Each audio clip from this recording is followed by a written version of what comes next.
ഈ സ്റ്റോറി നിങ്ങൾക്ക് ഇഷ്ടപ്പെട്ടാൽ സബ്സ്ക്രൈബ് ചെയ്യുക. 33 കോളേജിൽ നിന്നും പൂജയുടെ നേതൃത്വത്തിൽ 3 ദിവസത്തെ NSS ക്യാമ്പിന് പുറപ്പെടുകയാണ്. ആര്യന്റെ സ്പോൺസർഷിപ്പിലായതുകൊണ്ട് തന്നെ ആഡംബര ബസ്സുകളിലും 10 ലിമിറ്റഡ് എഡിഷൻ കാറുകളിലുമായാണ് യാത്ര. ഒരു ഹോളിവുഡ് ഫിലിമിലെ പോലെയാണ് അവരുടെ വരവ്. ഇതേ സമയം കോളേജിന്റെ പുറത്ത് 20 സ്പോർട്സ് കാറുകൾ നിരന്നു നിൽക്കുന്നു. അതിലുള്ളവർ കോളേജിൽ നിന്നും കുറച്ച് മാറിയുള്ള ഗ്രാമത്തിൽ നിന്നുള്ളവരായിരുന്നു. ഗവൺമെന്റ് അവരുടെ ഗ്രാമത്തിൽ ഫാക്ടറികൾ പണിയാൻ തുടങ്ങിയത് മുതൽ അവിടെ ഒരുപാട് പുത്തൻ പണക്കാരുണ്ടായി. ഗ്രാമത്തിലെ കർഷകർ അവരുടെ സ്ഥലങ്ങൾ പൊന്നും പണത്തിനാണ് വിറ്റത്. അവർക്കതിലൂടെ ഒരുപാട് ലാഭം കിട്ടി. ഇത്രകാലം ജോലി ചെയ്തിട്ടും കിട്ടാത്തത്ര പണമാണ് അവരുടെ കയ്യിൽ വന്നത്. പെട്ടെന്നത്ര പണം കിട്ടിയപ്പോൾ അവർക്കതെങ്ങനെ കൈകാര്യം ചെയ്യണം എന്നറിയില്ലായിരുന്നു. എവിടെയെങ്കിലും ഇൻവെസ്റ്റ് ചെയ്യുകയോ അല്ലെങ്കിൽ പുതുതായി എന്തെങ്കിലും ആരംഭിക്കുകയോ ചെയ്യുന്നതിന് പകരം അവർ പുത്തൻ ആഡംബര കാറുകൾ വാങ്ങാനും ആർഭാട ജീവിതത്തിനുമാണ് അത് ഉപയോഗിച്ചത്. അവരുടെ മക്കൾ പണത്തിന് യാതൊരു വിലയും കൽപ്പിക്കാതെ വളരാൻ തുടങ്ങി. അവർ കൊച്ചിയിൽ പലയിടങ്ങളിലായി പബ്ബുകൾ കയറിയിറങ്ങി. രാത്രി പൊതു ഇടങ്ങളിൽ കുടിച്ചു ബഹളമുണ്ടാക്കും. ആരെയും കൂസാത്തൊരു ജീവിതമായിരുന്നു പിന്നീട് അവരുടേത്. അവരുടെ ശക്തമായ ശരീരം കാരണം ആരെയും അടിക്കാനോ ചില നേരം ആരെയും കൊല്ലാൻ പോലും അവർക്ക് മടിയില്ലാതെയായി. എന്നാൽ സമൂഹത്തിലെ ഉന്നതർ അവരെ എപ്പോഴും അകറ്റി നിർത്തിയിരുന്നു. അവരുടെ കൂടെ ഇടപഴകാനോ എന്തെങ്കിലും ചെയ്യാനോ അവർ സമ്മതിച്ചില്ല. അതുകൊണ്ട് തന്നെ ഈ പയ്യന്മാർക്ക് അങ്ങനെയുള്ള ആളുകളോട് ഒരു പ്രത്യേക വെറുപ്പായിരുന്നു. ഇവർക്ക് കയ്യിൽ കുറെ പണമുണ്ടെന്നല്ലാതെ മര്യാദയോ വിദ്യാഭ്യാസമോ ഒന്നുമില്ലായിരുന്നു. അവരുടെ മാതാപിതാക്കൾ അവരെ ശരിയായ വഴിയിൽ വളർത്താൻ ശ്രമിച്ചതുമില്ല. മോഡേണായിരിക്കുക എന്നതാണ് കുട്ടികൾക്ക് വേണ്ടത് എന്നാണ് അവർ മനസ്സിലാക്കിയത്. കുറച്ചു ദിവസം മുൻപ് ആര്യന്റെ കോളേജിലെ 3 കുട്ടികളുമായി ഇവരുടെ കൂട്ടത്തിലെ ഒരുത്തൻ പബ്ബിൽ വെച്ച് ചെറിയ തർക്കത്തിൽ ഏർപ്പെട്ടിരുന്നു. അവന് ഫ്രണ്ട്സിനെ വിളിക്കാൻ കഴിയുന്നതിന് മുൻപ് അവനെ പബ്ബിലുള്ളവർ പുറത്താക്കി. പിന്നീട് അവന്റെ ഫ്രണ്ട്സ് വന്ന് പബ്ബിലുള്ളവരെ അടിച്ചെങ്കിലും ആ 3 കുട്ടികൾ അപ്പോഴേക്കും അവിടുന്ന് പോയിരുന്നു. പിന്നീട് അവർ ആ കുട്ടികൾ എവിടെയാണ് പഠിക്കുന്നത് എന്ന് കണ്ടെത്തി. ശേഷം അവർ 2 ദിവസം അവരെ തെരഞ്ഞ് കോളേജ് ചുറ്റിപ്പറ്റി നടക്കുന്നുണ്ടായിരുന്നു. അങ്ങനെയാണ് അവർ ഈ കോളേജിൽ ഒരുപാട് സുന്ദരികൾ ഉണ്ടെന്നറിഞ്ഞത്. അപ്പോഴാണ് അവർ പൂജയെ കണ്ടത്. അപ്പോൾ കൂട്ടത്തിലൊരുത്തൻ അവളുടെ ഫോട്ടോ എടുത്ത് അവരുടെ ഗ്രൂപ്പിന്റെ ലീഡറായ ഒരാൾക്ക് അയച്ചു കൊടുത്തു. അവനായിരുന്നു കൂട്ടത്തിലെ ഏറ്റവും പണക്കാരൻ. അവരുടെ കുടുംബത്തിന് പരമ്പരാഗതമായി ഉണ്ടായിരുന്ന ഏക്കറുകളോളം സ്ഥലങ്ങൾ വിറ്റ് അവർക്ക് ഒരുപാട് പണം കിട്ടിയിരുന്നു. അവൻ സകല കൊള്ളരുതായ്മകളും ചെയ്യുന്നവനായിരുന്നു. എന്നിട്ട് അതെല്ലാം പണം കൊടുത്തൊതുക്കും. എല്ലാവർക്കും അവനെ വളരെ പേടിയായിരുന്നു. ഏതെങ്കിലും ഒരു റോഡിലൂടെ അവന് താല്പര്യമുള്ളൊരു പെൺകുട്ടി നടന്നു പോകുന്നത് കണ്ടാൽ അവൻ തന്നെ അവളെ കാറിലേക്ക് വലിച്ചഴച്ചു കയറ്റും. എന്നിട്ട് അവന്റെ ആവശ്യങ്ങളെല്ലാം കഴിഞ്ഞ് പാതിരാത്രി റോഡിൽ ഉപേക്ഷിച്ചു പോകും. ഇതിൽ 90% കേസുകളും റിപ്പോർട്ട് ചെയ്യപ്പെട്ടിരുന്നില്ല. ഏതെങ്കിലും ഒരു പെൺകുട്ടി അവനെതിരെ കേസ് കൊടുക്കാൻ ധൈര്യപ്പെട്ടാൽ അന്ന് രാത്രി തന്നെ അവളുടെ കുടുംബം ഒന്നാകെ പിന്നെ കാണാതാവും. അവിടെയുള്ള ഒരു പോലീസും അവർക്കെതിരെ കേസെടുക്കാൻ ധൈര്യപ്പെട്ടിരുന്നില്ല. എല്ലാവരെയും അവൻ പണം കൊടുത്ത് ഒതുക്കിയിരുന്നു. ഇനി ആരെങ്കിലും അതിന് തയ്യാറായില്ലെങ്കിൽ അവരുടെ ശവം പിന്നെ ഏതെങ്കിലും കായലിലോ പുഴയിലോ പൊങ്ങും. ഇന്നുവരെ ഒരു കേസും കോടതിയിൽ എത്തിയിരുന്നില്ല. പൂജയുടെ ഫോട്ടോ അവന്റെ കയ്യിൽ കിട്ടിയതും അവളുടെ ഭംഗിയിൽ അവൻ മയങ്ങിപ്പോയി. അവൾ കോളേജിൽ നിന്നും ട്രിപ്പ് പോകുന്ന കാര്യം അവരറിഞ്ഞതും അവരെ വഴിയിൽ തടഞ്ഞ് അവളെ തട്ടിക്കൊണ്ടു പോകാൻ അവർ പ്ലാൻ ചെയ്തു. ആ കോളേജിൽ ഒരുപാട് സുന്ദരികളുണ്ടെന്ന് അവന്റെ ഫ്രണ്ട്സിന് അറിയാമായിരുന്നു. തെരുവിലുള്ള കുട്ടികൾക്ക് പകരം ഇതുപോലെ ഹൈ ക്ലാസുകളെ തട്ടിക്കൊണ്ടു പോവാൻ അവർ തീരുമാനിച്ചു. നമുക്കൊക്കെ ഇഷ്ടമുള്ള പെൺകുട്ടികളെ കണ്ട അപ്പ തന്നെ കൊണ്ടുപോവാം, അവർ തമ്മിൽ പറഞ്ഞുറപ്പിച്ചു. അങ്ങനെയാണ് അവർ കാറുകളുമായി കോളേജ് ഗേറ്റിൽ കാത്തുനിന്നത്. അപ്പോഴേക്കും കോളേജിന്റെ അകത്തു നിന്നും യാത്ര തുടങ്ങി. വണ്ടികൾ കോളേജിൽ നിന്നും പുറത്തെ ഗേറ്റിന് അടുത്തെത്തിയിരുന്നു. പെട്ടെന്ന് മുമ്പിൽ പോയ ബസ് സഡൻ ബ്രേക്ക് ഇട്ടു. പുറകിലെ കാറിലായിരുന്ന പൂജ ബസ് ഡ്രൈവറെ വിളിച്ച് കാര്യം അന്വേഷിച്ചു. കുറച്ച് സ്പോർട്സ് കാറുകൾ മുമ്പിൽ വഴി മുടക്കി എന്ന് ഡ്രൈവർ അറിയിച്ചു. ഏതെങ്കിലും വിദ്യാർത്ഥികളുടെ റാലി ആവുമെന്ന് ചിന്തിച്ച് പൂജ ആര്യനോട് പറഞ്ഞു, നിങ്ങളിവിടെ ഇരിക്കെ, ഞാൻ പോയി അവരോട് സംസാരിച്ച് ക്ലിയർ ആക്കിയിട്ട് വരാം. പൂജ താൻ വിചാരിച്ച പോലെ അത്ര ദുർബലയല്ലെന്ന് ആര്യന് തോന്നി. ഓരോ സാഹചര്യവും എങ്ങനെ നന്നായി കൈകാര്യം ചെയ്യണം എന്ന് അവൾക്ക് നല്ല കോൺഫിഡൻസ് ഉണ്ടെന്ന് ആര്യന് മനസ്സിലായി. പൂജയുടെ ലീഡർഷിപ്പ് സ്കിൽ ആര്യനെ ആകർഷിച്ചു. പൂജ കാറിൽ നിന്നും ഇറങ്ങി സ്പോർട്സ് കാറിൽ വന്ന ആ പയ്യന്മാരുടെ അടുത്തേക്ക് ചെന്നു. അവൾ ദൂരെ നിന്നും വരുന്നത് കണ്ട അവരിൽ മുടിയൊക്കെ ചുവന്ന കളറടിച്ചൊരുത്തൻ അവളെ അടിമുടിയൊന്ന് നോക്കി പറഞ്ഞു, ഓ കൊള്ളാലോ, അങ്ങോട്ട് നോക്ക്. നമ്മൾ അങ്ങോട്ട് ചെല്ലാതെ തന്നെ നമ്മൾ പറഞ്ഞ മുതല് ഇങ്ങോട്ട് വരുന്നത് കണ്ടോ, ഒറ്റയ്ക്കാണല്ലോ വരവ്. അപ്പോൾ അവന്റെ പിറകിൽ നിന്ന് മുടിയിൽ മഞ്ഞ കളറൊക്കെ അടിച്ച മറ്റൊരുത്തൻ പറഞ്ഞു, ദാ ബോബി, ഇത് മാത്രമല്ല, ഇവളുടെ ചില ഫ്രണ്ട്സൊക്കെ ഉണ്ട്, കാണണം എല്ലാറ്റിനെയും. ഈ കോളേജ് മുഴുവൻ സുന്ദരികളാണ് മോനെ. അത് കേട്ട് അവരുടെ കൂട്ടത്തിലെ മറ്റൊരുത്തൻ പറഞ്ഞു, ഈ ബസ് മുഴുവൻ സുന്ദരികളാണെങ്കിൽ എല്ലാറ്റിനെയും ഒരുമിച്ചങ്ങ് നമുക്ക് കൊണ്ടുപോയാലോ. അവൻ നാവ് കൊണ്ട് ചുണ്ട് നനച്ചുകൊണ്ട് ബസ്സിലേക്ക് നോക്കി. അപ്പോൾ അവരുടെ ചുറ്റുമുള്ള പയ്യന്മാർ ചിരിച്ചു. അതെ, ഇതെല്ലാം സ്റ്റാർ മൂൺ റിസോർട്ടിന്റെ ബസ്സുകളാണ്. അവർക്ക് ഹൈ സെക്യൂരിറ്റിയാണ് ഉണ്ടാവുക, സൂക്ഷിക്കുക. അവരുടെ ഇടയിലെ ഒരുവൻ ഈ മുന്നറിയിപ്പ് കൊടുത്തപ്പോൾ ആദ്യത്തെ പയ്യൻ ബോബി അവനോട് പറഞ്ഞു, മിണ്ടാതിരിക്കടാ പേടിത്തൊണ്ട. എന്റെ കൂടെ നിൽക്കുമ്പോ ഇങ്ങനെയൊക്കെ സംസാരിക്കാൻ നിനക്ക് എങ്ങനെ തോന്നി? എന്റെ കയ്യിൽ നിന്ന് അടി കിട്ടണമെങ്കിൽ മാറി നിൽക്ക്. ശേഷം അവൻ അവർക്ക് നേരെ വരുന്ന പൂജയെ നോക്കി അവന്റെ ഫ്രണ്ട്സിനോട് പറഞ്ഞു, ഇതുപോലെ ഒന്നിനൊക്കെയാണ് കയ്യിൽ കിട്ടേണ്ടത്. ഹോ, പൊളിക്കും. എന്ത് സംഭവിച്ചാലും ഇന്ന് അവളെ ഞാൻ കൊണ്ടുപോയിരിക്കും.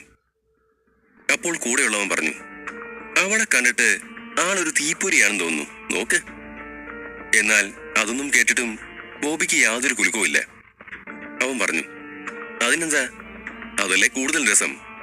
നമുക്കൊരു തിരക്കുമില്ല, അവള് കത്തിപ്പടരട്ടെ. പൂജയ്ക്ക് അകലെ നിന്ന് അവരെ കണ്ടപ്പോൾ തന്നെ അവർ കുഴപ്പക്കാരാണെന്ന് മനസ്സിലായി. എന്നാൽ അവളാണ് ട്രിപ്പ് ലീഡ് ചെയ്യുന്നത് എന്നതുകൊണ്ട് എന്ത് പ്രശ്നമുണ്ടായാലും ഉത്തരവാദിത്വം അവൾക്കായിരിക്കും. അതുകൊണ്ട് അവൾ ആത്മവിശ്വാസത്തോടെ തന്നെ മുന്നോട്ട് ചെന്നുകൊണ്ട് അവരോട് ചോദിച്ചു, നിങ്ങൾ എന്തിനാണ് വഴി ബ്ലോക്കാക്കി നിൽക്കുന്നത്? അപ്പോൾ മുടിയിൽ മഞ്ഞ കളറടിച്ചവൻ പറഞ്ഞു, ഞങ്ങള് വഴിയൊന്നും ബ്ലോക്ക് ചെയ്തിട്ടില്ലല്ലോ പ്രിയേ. ഞങ്ങൾ നിനക്ക് വേണ്ടി ഇവിടെ കാറൊക്കെ നിർത്തി കാത്തിരിക്കുകയല്ലേ. ഈ ചെറിയ പാവാടയൊക്കെ ഇട്ട് കുലുങ്ങി കുലുങ്ങി വരുന്നത് കാണാൻ തന്നെ നല്ല ചേലായിട്ടുണ്ട്. എല്ലാവരും ഉറക്കെ പൊട്ടിച്ചിരിച്ചു. പൂജയ്ക്ക് ദേഷ്യം വന്നു. എങ്കിലും അവൾ സ്വയം നിയന്ത്രിച്ചുകൊണ്ട് പറഞ്ഞു, ഇതെല്ലാം കോളേജ് ബസ്സുകളാണ്. ഞങ്ങൾ ഒരു പ്രധാന കാര്യത്തിലാണ് പോകുന്നത്. നിങ്ങളുടെ കാറുകളെല്ലാം ഇവിടെ നിന്ന് മാറ്റണം. സംസാരിച്ച് നിൽക്കാൻ സമയമില്ല. അപ്പോൾ ബോബി അവളോട് പറഞ്ഞു, അത്ര പ്രധാനപ്പെട്ട കാര്യമാണെങ്കിൽ എന്തിനാ ഈ ബസ്സിലൊക്കെ പോകുന്നത്? നോക്ക്, ഞങ്ങൾ അടിപൊളി കാറുകളാണ് കൊണ്ടുവന്നിട്ടുള്ളത്. നമുക്കെല്ലാവർക്കും കൂടെ അതിൽ അടിച്ചു പൊളിച്ചു പോവാം. എന്നാൽ അവരുടെ സ്പോർട്സ് കാറുകളേക്കാൾ എത്രയോ ഇരട്ടി വിലയുള്ള കാറുകളാണ് ബസ്സിന് പിറകിൽ നിരനിരയായി നിർത്തിയിരിക്കുന്നതെന്ന് അവർ കണ്ടിരുന്നില്ല. അവർ അഹങ്കാരത്തോടെ പറഞ്ഞുകൊണ്ടിരുന്നു. അപ്പോൾ പൂജ വീണ്ടും ദേഷ്യത്തോടെ പറഞ്ഞു, നിങ്ങൾ നിങ്ങളുടെ കാർ ഇവിടുന്ന് മാറ്റുന്നോ അതോ ഞാൻ പോലീസിനെ വിളിക്കണോ? അത് കേട്ട ബോബി അവന്റെ കാറിൽ കൈവച്ചുകൊണ്ട് ഉറക്കെ പൊട്ടിച്ചിരിച്ചു. എന്നിട്ട് അവളെ കളിയാക്കിക്കൊണ്ട് പറഞ്ഞു, നീ നിനക്ക് ഇഷ്ടമുള്ള ആരെ വേണേലും വിളിച്ചോളൂ, അതൊക്കെ നിന്റെ ഇഷ്ടം. ആദ്യം നമുക്കൊന്ന് ആസ്വദിക്കാം, പിന്നെ മതി പോലീസിന് കിടന്നു കൊടുക്കുന്നത്. നോക്ക്, ഞങ്ങൾ തന്നെ 50 പേരുണ്ട്. അത് തന്നെ ധാരാളമല്ലേ. നീ നിന്റെ 20ഓ 30ഓ ഫ്രണ്ട്സിനെ കൂടെ വിളിക്ക്. നിങ്ങളെ ഞങ്ങൾ നന്നായി ഒന്ന് സന്തോഷിപ്പിച്ചു തരാമെന്ന് ഉറപ്പ് തരുന്നു. ഈ ബസ്സൊക്കെ ഒഴിവാക്കി ഞങ്ങളുടെ കൂടെ ട്രിപ്പ് പോവാം. അവസാനം നല്ല പണവും കൈവച്ച് തരാം. നല്ല ഓഫറല്ലേ മോളെ? അതും പറഞ്ഞ് അവൻ പൂജയുടെ അടുത്തേക്ക് നീങ്ങി. അവൾ പിറകിലേക്ക് പതുക്കെ നീങ്ങി. ബോബി പൂജയെ തൊടാൻ നിന്നപ്പോഴേക്കും ആര്യൻ പെട്ടെന്ന് ഇടയിലേക്ക് കയറി വന്നു. കുറച്ച് സ്പോർട്സ് കാറുകൾ വഴിമുടക്കി നിൽക്കുന്നുണ്ടെന്ന് ബസ് ഡ്രൈവർ പറഞ്ഞു കേട്ടപ്പോഴേ ആര്യന് എന്തൊക്കെയോ പ്രശ്നങ്ങൾ തോന്നിയിരുന്നു. അതുകൊണ്ട് അവൻ പൂജയുടെ പിന്നാലെ തന്നെ അവൾ കാണാതെ ഇറങ്ങിയിരുന്നു. കുറച്ചു സമയം അവരുടെ സംസാരം ശ്രദ്ധിച്ചുകൊണ്ട് അവൻ മാറി നിന്ന് അവരുടെ ഉദ്ദേശം എന്താണെന്ന് നോക്കി. പിന്നീട് അവൻ പൂജയുടെ അടുത്തേക്ക് വന്നതും ആര്യൻ വേഗം അവർക്കിടയിലേക്ക് ചെന്നു. ജാൻവി ഇതെല്ലാം കാറിൽ നിന്നും കാണുന്നുണ്ടായിരുന്നു. ആര്യൻ അവളോട് പുറത്തേക്ക് ഇറങ്ങരുതെന്ന് ശക്തമായി താക്കീത് ചെയ്തിരുന്നു. അവന്റെ മറ്റു ഫ്രണ്ട്സും പേടികൊണ്ട് അവിടെ തന്നെ ഇരുന്നു. എന്നാൽ നീരവ് മാത്രം രാമന്റെ പിന്നിൽ ഹനുമാൻ എന്ന പോലെ ആര്യന്റെ പിന്നാലെ ഉണ്ടായിരുന്നു. ആര്യൻ മുമ്പോട്ട് ചെന്നതും ബോബി അവനോട് ചോദിച്ചു, ഓ, നീ ആരാ ഇതിനിടെ വരാൻ? സൽമാൻ ഖാൻ കളിക്കാണോ? ഇവളെ രക്ഷിച്ചുകൊണ്ട് പോകാൻ വന്നതാണോ നീ? എന്നാ അതൊന്ന് കാണണല്ലോ. ഒരു വലിയ അടി തന്നെ അവിടെ നടക്കാൻ പോവുകയാണെന്ന് പൂജയ്ക്ക് തോന്നി. അവൾ പിറകിലേക്ക് മാറി പോലീസിനെ വിളിക്കാൻ ഒരുങ്ങി.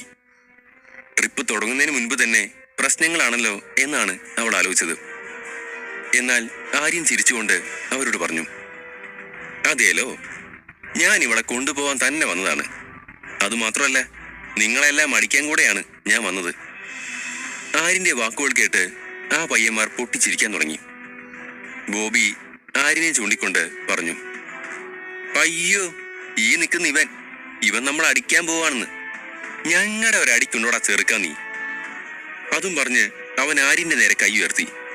എന്നാൽ ആര്യൻ തിരിച്ചടിക്കും മുമ്പേ അവിടെ പെട്ടെന്ന് മിന്നൽ പോലെ എന്തോ മാത്രം കണ്ടു.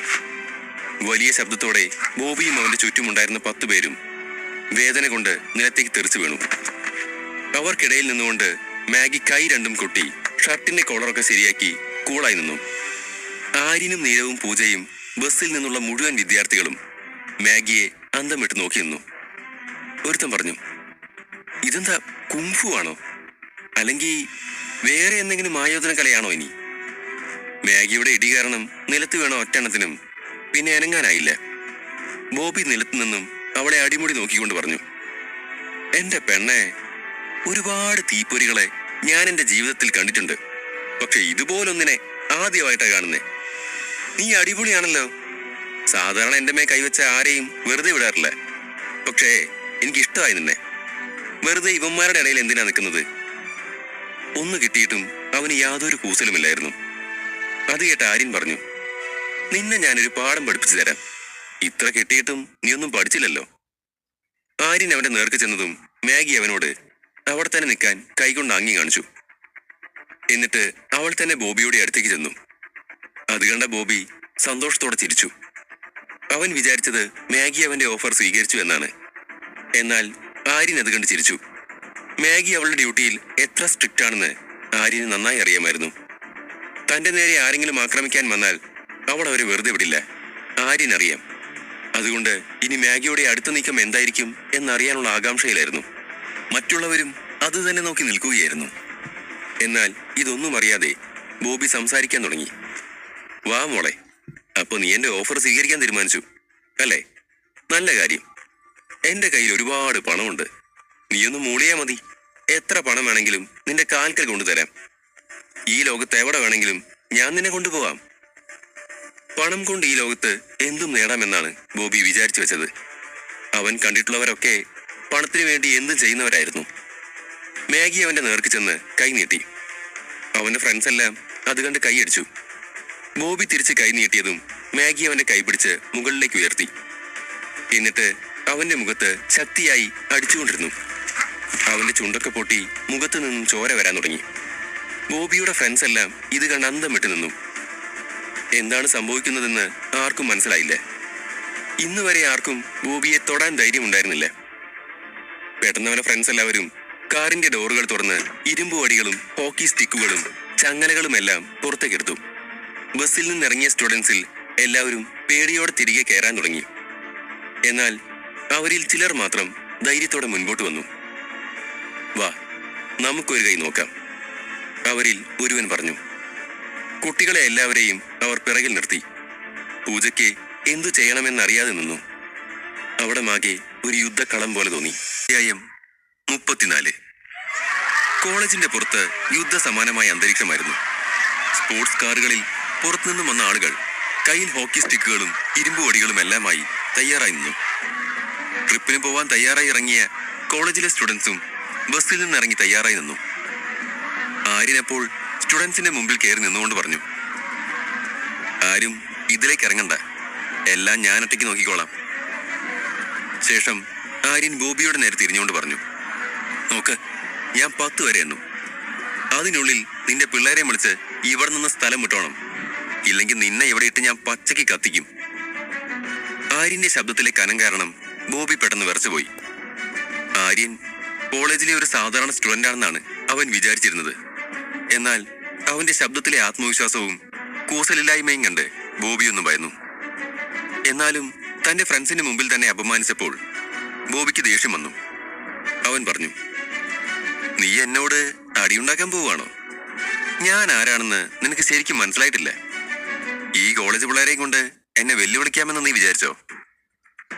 അതിന് നിന്നെ തല്ലാൻ എനിക്കൊരു പിള്ളേരുടെ ആവശ്യമില്ല. ഞാൻ ഒറ്റയ്ക്ക് മതി. നിന്റെ ആൾക്കാരോട് തല്ല് വാങ്ങണമെങ്കിൽ അവിടെ തന്നെ നിൽക്കാൻ പറ. എന്റെ നേരെ വന്നാ പിന്നെ കൈയും കാലും ഇങ്ങനെ നേരെ നിൽക്കില്ല. ആര്യന്റെ മറുപടി കേട്ട ബോബി അവന്റെ ഫ്രണ്ടിന്റെ കയ്യിൽ നിന്നും ഇരുമ്പ് ചങ്ങല വാങ്ങി അവന്റെ കയ്യിൽ ചുറ്റിക്കൊണ്ട് പറഞ്ഞു, എന്നാ നീ വാ. ആര്യൻ മാഗിയോടും അവന്റെ മറ്റ് സെക്യൂരിറ്റികളോടും പിറകിലേക്ക് മാറാൻ പറഞ്ഞു. എന്നാൽ അവൻ അങ്ങനെയൊക്കെ പറഞ്ഞെങ്കിലും അവരാരും പിന്നോട്ട് മാറാൻ തയ്യാറായിരുന്നില്ല. ആര്യന്റെ ദേഹത്ത് ഒരു വര വീഴാൻ പോലും സമ്മതിക്കാതെ മാഗി ജാഗരൂകയായി നിന്നു. എല്ലാവരും അടിപൊട്ടാൻ വേണ്ടി കാത്തിരിക്കെ പെട്ടെന്ന് അവിടേക്ക് മറ്റൊരു സ്പോർട്സ് കാർ വേഗത്തിൽ വന്നു. അതിൽ നിന്നിറങ്ങിയ ആളെ കണ്ട് ആര്യൻ മാത്രമല്ല ബോബിയും ഞെട്ടി. രാഹുലായിരുന്നു അത്. അവൻ ബോബിയോട് നേരെ പാഞ്ഞു ചെന്നുകൊണ്ട് അവന്റെ കോളറിൽ പിടിച്ചുകൊണ്ട് പറഞ്ഞു, നിനക്കെന്താ ഭ്രാന്തായോ? ആരോടാണ് നീ കളിക്കുന്നതെന്നറിയോ? അത് കേട്ട ബോബിക്ക് ഒന്നും മനസ്സിലായില്ല. അവൻ പറഞ്ഞു, രാഹുൽ ഭായ്, ഞാൻ പറയുന്നൊന്ന് കേക്ക്. എന്നാൽ രാഹുൽ അവനെ വലിച്ചഴിച്ചുകൊണ്ട് പറഞ്ഞു, നീ ആദ്യം ഞാൻ പറഞ്ഞത് കേക്ക്. ഒന്നും ചോദിക്കാൻ നിൽക്കാതെ ഇപ്പൊ തന്നെ ഇവിടുന്ന് പോകുന്നതാണ് നിനക്ക് നല്ലത്. എന്നിട്ടവൻ ആര്യന്റെ നേർക്ക് തിരിഞ്ഞുകൊണ്ട് പറഞ്ഞു, ഐ ആം സോറി, ഇവരുടെ കയ്യിൽ പണമുണ്ടെന്നല്ലാതെ യാതൊരു വിവരവുമില്ല. നിങ്ങൾ ആരാണെന്ന് അവർക്ക് ശരിക്കും അറിയാഞ്ഞിട്ടാണ്. രാഹുൽ വിനയത്തോടെ പറയുന്നത് കേട്ട് അവൻ ഇത്ര മാറിപ്പോയെന്നാണ് ആര്യൻ ചിന്തിച്ചത്. എന്നാൽ ബോബി ഇത് കണ്ട് ഷോക്കായി നിന്നുപോയി.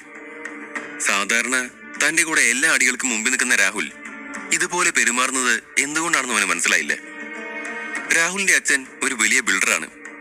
അയാൾ റിയൽ എസ്റ്റേറ്റ് ബിസിനസ്സിലെ രാജാവാണ്. ബോബിയുടെയും മറ്റുള്ളവരുടെയും ഉൾപ്പെടെ അവിടെ ചുറ്റുമുള്ള മിക്ക സ്ഥലങ്ങളും വാങ്ങിയത് രാഹുലിന്റെ അച്ഛനാണ്. അവിടെയെല്ലാം ഫാക്ടറികളും ഫ്ളാറ്റുകളും പണിയാനാണ് അയാൾക്ക് ആ സ്ഥലം. രാഹുലിനെ എതിർക്കാൻ ബോബിക്ക് ഒരിക്കലും സാധിക്കില്ല. അവരുടെ സ്ഥലത്തിന്മേലുള്ള ഭൂരിഭാഗം പണവും രാഹുലിന്റെ കമ്പനിയാണ് നൽകുന്നത്. ബോബി അവന്റെ ദേഷ്യം നിയന്ത്രിച്ചു. രാഹുൽ എന്തുകൊണ്ടാണ് ആര്യന്റെ മുമ്പിൽ ഇത്ര തലകുനിച്ച് നിൽക്കുന്നത് എന്നവന് മനസ്സിലായില്ല. അതേസമയം രാഹുലിന് ഇതിൽ മറ്റെന്തോ ഉദ്ദേശമുണ്ടെന്ന് ആര്യന് തോന്നി. പക്ഷെ ഇപ്പോൾ തന്നെ അവർ പുറപ്പെടാൻ ഒരുപാട് ലേറ്റ് ആയിരുന്നു. അതുകൊണ്ട് അവൻ ഒരുപാടൊന്നും ആലോചിക്കാതെ രാഹുലിനോട് പറഞ്ഞു, നിന്റെ ഈ ഗുണ്ടാ സുഹൃത്തുക്കളോട് കാറുമെടുത്ത് ഇപ്പൊ തന്നെ പോകാൻ പറയും. ഞങ്ങൾക്ക് ലേറ്റ് ആവുന്നുണ്ട്. രാഹുൽ തലകുലുക്കി സമ്മതിച്ചുകൊണ്ട് അവരോട് പറഞ്ഞു, ഫ്രണ്ട്സ് കമോൺ, വേഗം ഇവിടുന്ന് പോകൂ, വേഗം. രാഹുൽ അങ്ങനെ പറയുന്നതിൽ എന്തെങ്കിലും കാര്യമുണ്ടാവുമെന്ന് ബോബിക്കും കൂട്ടർക്കും തോന്നി. ആര്യനോട് മുട്ടിയാൽ തങ്ങൾക്കത് ദോഷം ചെയ്യുമെന്ന് അവർക്ക് മനസ്സിലായി. മാഗിയുടെ അടി കണ്ടപ്പോഴേ അവർക്ക് എന്തൊക്കെയോ സംശയം തോന്നിയിരുന്നു. അതുകൊണ്ട് അവർ വേഗം കാറിൽ കയറി അതെല്ലാം വഴിയിൽ നിന്ന് മാറ്റിക്കൊടുത്തു. ആര്യൻ രാഹുലിനോട് നന്ദി പറഞ്ഞുകൊണ്ട് പൂജയുടെയും മാഗിയുടെയും കൂടെ കാറിനടുത്തേക്ക് തന്നെ തിരിച്ചു കടന്നു. അപ്പോൾ രാഹുൽ പിന്നിൽ നിന്നും ചിരിച്ചുകൊണ്ട് പറഞ്ഞു, wish you A happy and safe journey. കുറച്ച് സമയം കൊണ്ട് ആ ബസ്സുകളും കാറുകളും എല്ലാം അവിടെ നിന്നും വീണ്ടും പുറപ്പെട്ടു. എന്നാൽ ബോബിയും കൂട്ടരും അപ്പോഴും അവിടെ തന്നെ മാറി നിൽക്കുന്നുണ്ടായിരുന്നു. മറ്റുള്ളവരെല്ലാം പോയതും ബോബി ദേഷ്യത്തോടെ രാഹുലിന്റെ അടുത്തേക്ക് ചെന്നുകൊണ്ട് ചോദിച്ചു, രാഹുൽ ഭായ്, നിങ്ങൾ പറഞ്ഞതെല്ലാം ഞങ്ങൾ അനുസരിച്ചു. പക്ഷേ എന്നെ ഇങ്ങനെ എല്ലാവരുടെയും മുമ്പിൽ വെച്ച് ഒന്നും അല്ലാതാക്കാൻ മാത്രം എന്ത് ഭീകരനാണ് അയാൾ. രാഹുൽ അവന്റെ കവളിൽ മെല്ലെ തലോടിക്കൊണ്ട് പറഞ്ഞു, ആരായ നിനക്കെന്താ? മരിക്കാൻ പോകുന്നവനെ പറ്റി വലുതായി ഒന്നും അറിയണമെന്നില്ല. അവരുടെ യാത്ര മുടക്കി നിങ്ങൾ എന്നെ പ്ലാൻ കൊളമാക്കിയിരുന്നെങ്കിൽ ഞാൻ പെട്ടാനെ. എന്തായാലും നിങ്ങൾ ഇനി സ്ഥലം വിട്ടോ, ബാക്കിയെല്ലാം വഴിയെ മനസ്സിലാവും. രാഹുൽ ഉദ്ദേശിച്ചത് എന്താണെന്ന് ബോബിക്ക് മനസ്സിലായില്ല. അവൻ രാഹുലിനെ അന്തം വിട്ട് നോക്കി നിന്നു. രാഹുൽ പിന്നീട് ഒന്നും വിശദീകരിക്കാതെ അവന്റെ കാറിലേക്ക് തിരികെ നടന്നു. അതേസമയം ആര്യൻ തിരിച്ച് കാറിലേക്ക് കയറിയപ്പോൾ എല്ലാവരും അവനെ പ്രശംസിക്കാൻ തുടങ്ങി. ബസ്സിൽ എല്ലാവരുടെയും ചുണ്ടിൽ അവന്റെ പേരായിരുന്നു. ഒരാൾ പറഞ്ഞു, വാവ്, ആര്യൻ ഒരു വലിയ പണക്കാരൻ മാത്രമല്ല, എന്താ അവന്റെ ഒരു ആറ്റിറ്റ്യൂഡ്. മറ്റൊരാൾ പറഞ്ഞു, അവന്റെ ധൈര്യം സമ്മതിക്കണം. അവരോടൊക്കെ സംസാരിച്ചത് കണ്ടില്ലേ, അവന്റെ ബോഡി ലാംഗ്വേജ് തന്നെ ഒരു രാജകുമാരനെ പോലെയാണ്. ദിവസം കഴിയും തോറും ആര്യന്റെ കഴിവുകൾ ഓരോന്നായി മറ്റുള്ളവർക്ക് മുമ്പിൽ തെളിയുകയായിരുന്നു. കോളേജിലെ മിക്ക പെൺകുട്ടികളും അവന്റെ കടുത്ത ഫാനായി മാറി. ആര്യനെ എങ്ങനെ ആകർഷിക്കാം എന്നതായിരുന്നു രാവും പകലും അവരുടെ ചിന്ത. ആര്യൻ തിരിച്ച് കാറിലേക്ക് ഇരുന്നതും നീരവ് പറഞ്ഞു, ഡാ, നീ അവരെ നന്നായി തന്നെ ഹാൻഡിൽ ചെയ്തു. അല്ലെങ്കിൽ ഇന്നത്തെ ദിവസം ആകെ കൊളായനെ. അത് കേട്ട ആര്യം പറഞ്ഞു, ഞാൻ എന്ത് ഹാൻഡിൽ ചെയ്തെന്നാ? മാഗിയല്ലേ എല്ലാം ചെയ്തത്. ഞാനൊന്നും ചെയ്തിട്ടില്ല. മാഗി ഒറ്റയടിക്കല്ലേ എല്ലാവരെയും അടിച്ചിട്ടത്. ഞാൻ തന്നെ പെട്ടെന്ന് പേടിച്ചുപോയി. എല്ലാവരും അത് കേട്ട് ചിരിച്ചു. അപ്പോൾ മാഗിയുടെ മുഖത്തും ഒരു ചിരി തെളിഞ്ഞു. ആദ്യമായിട്ടായിരുന്നു എല്ലാവരും അവളുടെ മുഖത്ത് ചിരി കണ്ടത്. അവളുടെ മാസ്റ്ററുടെ അടുത്തു നിന്നും ഒരു അപ്രിസിയേഷൻ കിട്ടുക എന്നതായിരുന്നു അവളെ സംബന്ധിച്ച് വലിയ കാര്യം. അതുകൊണ്ടാണ് ആര്യൻ അങ്ങനെ പറഞ്ഞപ്പോൾ അവൾക്ക് സന്തോഷം തോന്നിയത്. അത് അവളുടെ ജോലിക്ക് വലിയൊരു റിവാർഡ് കിട്ടിയതുപോലെയായിരുന്നു. അവൾ ചിരിച്ചത് കണ്ടപ്പോൾ എല്ലാവർക്കും അവളോട് സംസാരിക്കാൻ കൂടുതൽ ഉത്സാഹം തോന്നി. ജാൻവി അവളോട് ചോദിച്ചു, നീ എവിടുന്നാണ് ഈ മാർഷൽ ആർട്സ് എല്ലാം പഠിച്ചത്? പൂജ ചോദിച്ചു, നീ എങ്ങനെ ഇത്ര പവർഫുള്ളായി? എന്തായാലും അടിപൊളി. ആ ഗുണ്ടകളെല്ലാം നീ ഒറ്റയടിക്കല്ലേ തോൽപ്പിച്ചത്? അപ്പോഴേക്കും മാഗിയുടെ മുഖം വീണ്ടും പഴയതുപോലെ തന്നെയായി, ഒരുതരം നിർവികാരത. അവൾ ഒന്നിനും മറുപടി പറഞ്ഞില്ല. അവൾ ആര്യനോടല്ലാതെ മറ്റാരോടും സംസാരിക്കില്ലെന്ന് ജാൻവിക്കും പൂജയ്ക്കും തോന്നി. അവർ വീണ്ടും പരസ്പരം സംസാരിക്കാൻ തുടങ്ങി. അങ്ങനെ പലവിധ കാര്യങ്ങൾ സംസാരിച്ചുകൊണ്ട് ആ യാത്ര തുടർന്നു. ചില സമയം അവർ ഒരുപാട് പൊട്ടിച്ചിരിച്ചു, പരസ്പരം ഒരുപാട് കളിയാക്കി. മനോഹരമായ ഒരുപാട് നിമിഷങ്ങൾ ആ യാത്രയിലുണ്ടായി. വഴിയിൽ എവിടെയെങ്കിലും ഭക്ഷണം കഴിക്കാനോ മറ്റോ നിർത്തുമ്പോൾ ബസ്സിലുള്ള പെൺകുട്ടികൾ ആര്യന്റെ ശ്രദ്ധ കിട്ടാൻ വേണ്ടി ശ്രമിച്ചു. ഒരു പെൺകുട്ടി പറഞ്ഞു, അവൻ വലിയ പണക്കാരനാണ്. അപ്പൊ പിന്നെ നമ്മളെയൊക്കെ അവൻ നോക്കുവോ? ഇതുപോലെ ലക്ഷറി ട്രിപ്പ് നമുക്ക് കിട്ടിയത് തന്നെ നമ്മുടെ ഭാഗ്യമായി കണ്ടാ മതി. നമ്മളെപ്പോലെയുള്ളവർക്ക് അവനെയൊന്നും സ്വപ്നം കാണാൻ പോലും പറ്റില്ല. ജാൻവിയെയും മാഗിയെയും പോലുള്ള സുന്ദരികൾ ചുറ്റുമുള്ളപ്പോ അവനെന്തിനും നമ്മളെ മൈൻഡ് ചെയ്യണം? അത് കേട്ട് ആൺകുട്ടികളിൽ ഒരുത്തൻ പറഞ്ഞു, അതൊന്നും പറയാൻ പറ്റില്ല. അവന്റെ മനസ്സിൽ എന്താണെന്ന് അറിയില്ലല്ലോ. ചിലപ്പോ നിങ്ങളെപ്പോലെയുള്ളവരെയും പറ്റിയേക്കാം. ശ്രമിച്ചു നോക്ക്. അവൻ കളിയാക്കി പറഞ്ഞതാണെങ്കിലും അവൾ ആലോചിച്ചു, അത് ശരിയാ, ചിലപ്പോ നടന്നാലോ. പ്രതീക്ഷ കളയണ്ട. ചുരുക്കി പറഞ്ഞാൽ എല്ലാവരുടെയും സംസാര വിഷയം ഇത് തന്നെയായിരുന്നു. മറുവശത്ത് ആര്യൻ മറ്റുള്ളവരുടെ മുൻപിൽ അവൻ പഴയ ആര്യൻ തന്നെയാണെന്ന് കാണിക്കാൻ ശ്രമിച്ചുകൊണ്ടിരിക്കുകയായിരുന്നു. പണം കയ്യിൽ വന്നപ്പോൾ താൻ മാറിപ്പോയെന്ന് ആർക്കും തോന്നരുതെന്ന് ആര്യന് നിർബന്ധമുണ്ടായിരുന്നു. എല്ലാവരും യാത്രയിലുടനീളം ഡാൻസ് ചെയ്യാനും പാട്ടുപാടാനും ഒക്കെ തുടങ്ങി. എന്നാൽ അവർക്ക് പിന്നിലായി കുറച്ചു മാറി ഒരു ബ്ലാക്ക് ലക്ഷറി കാർ അവരെ ഫോളോ ചെയ്യുന്നത് ആരും അറിഞ്ഞില്ല. ഒരുപാട് ദൂരം യാത്ര ചെയ്തതിനു ശേഷം അവസാനം അവർ അവരുടെ ഡെസ്റ്റിനേഷനിലെത്തി. എല്ലാവരും വണ്ടിയിൽ നിന്നിറങ്ങി നടുനിവർത്തി. അവർ നന്നായി ക്ഷീണിച്ചിരുന്നു. ഒരു ബെഡ് കിട്ടിയാൽ അപ്പോൾ അവർ തന്നെ കിടന്നുറങ്ങാനാണ് എല്ലാവർക്കും തോന്നിയത്. അപ്പോൾ പൂജ അനൗൺസ് ചെയ്തു, ഇവിടെ നിന്നും 2 മണിക്കൂർ നമ്മൾ മല കയറാൻ പോവുകയാണ്. നമ്മുടെ ടെന്റുകളെല്ലാം അവിടെയാണ് അറേഞ്ച് ചെയ്തിട്ടുള്ളത്.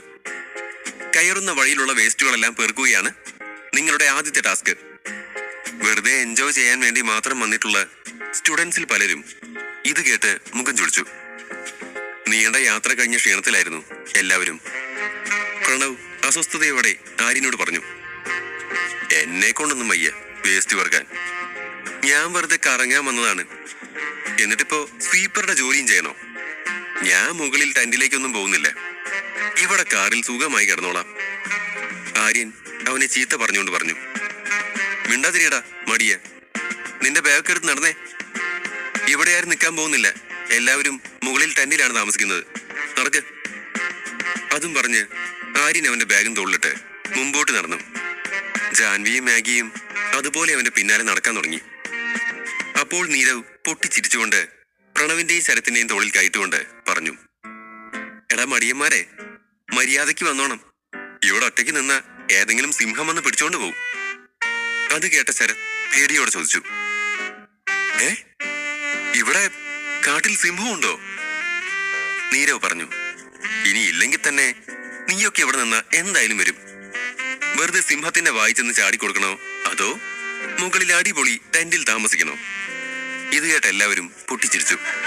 പ്രണവും ശരത്തും നീരവിനെ ഓടിപ്പോയി അടിക്കാൻ തുടങ്ങി. ശേഷം എല്ലാവരും ഒരുമിച്ച് ട്രാക്കിംഗ് തുടങ്ങി. പൂജ വീണ്ടും എല്ലാവരെയും മോട്ടിവേറ്റ് ചെയ്തുകൊണ്ടിരുന്നു.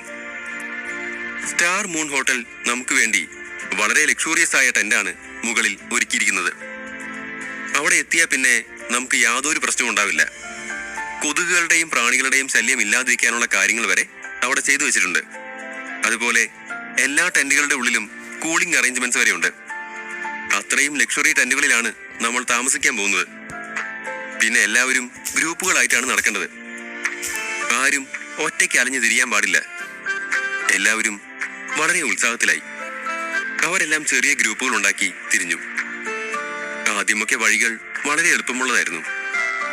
നല്ല കൂളായിട്ടുള്ള കാറ്റുമുണ്ട്. ചുറ്റും പച്ചപ്പും പൂക്കളുടെ ഭംഗിയും കണ്ട് എല്ലാവരും മുമ്പോട്ട് നടന്നു.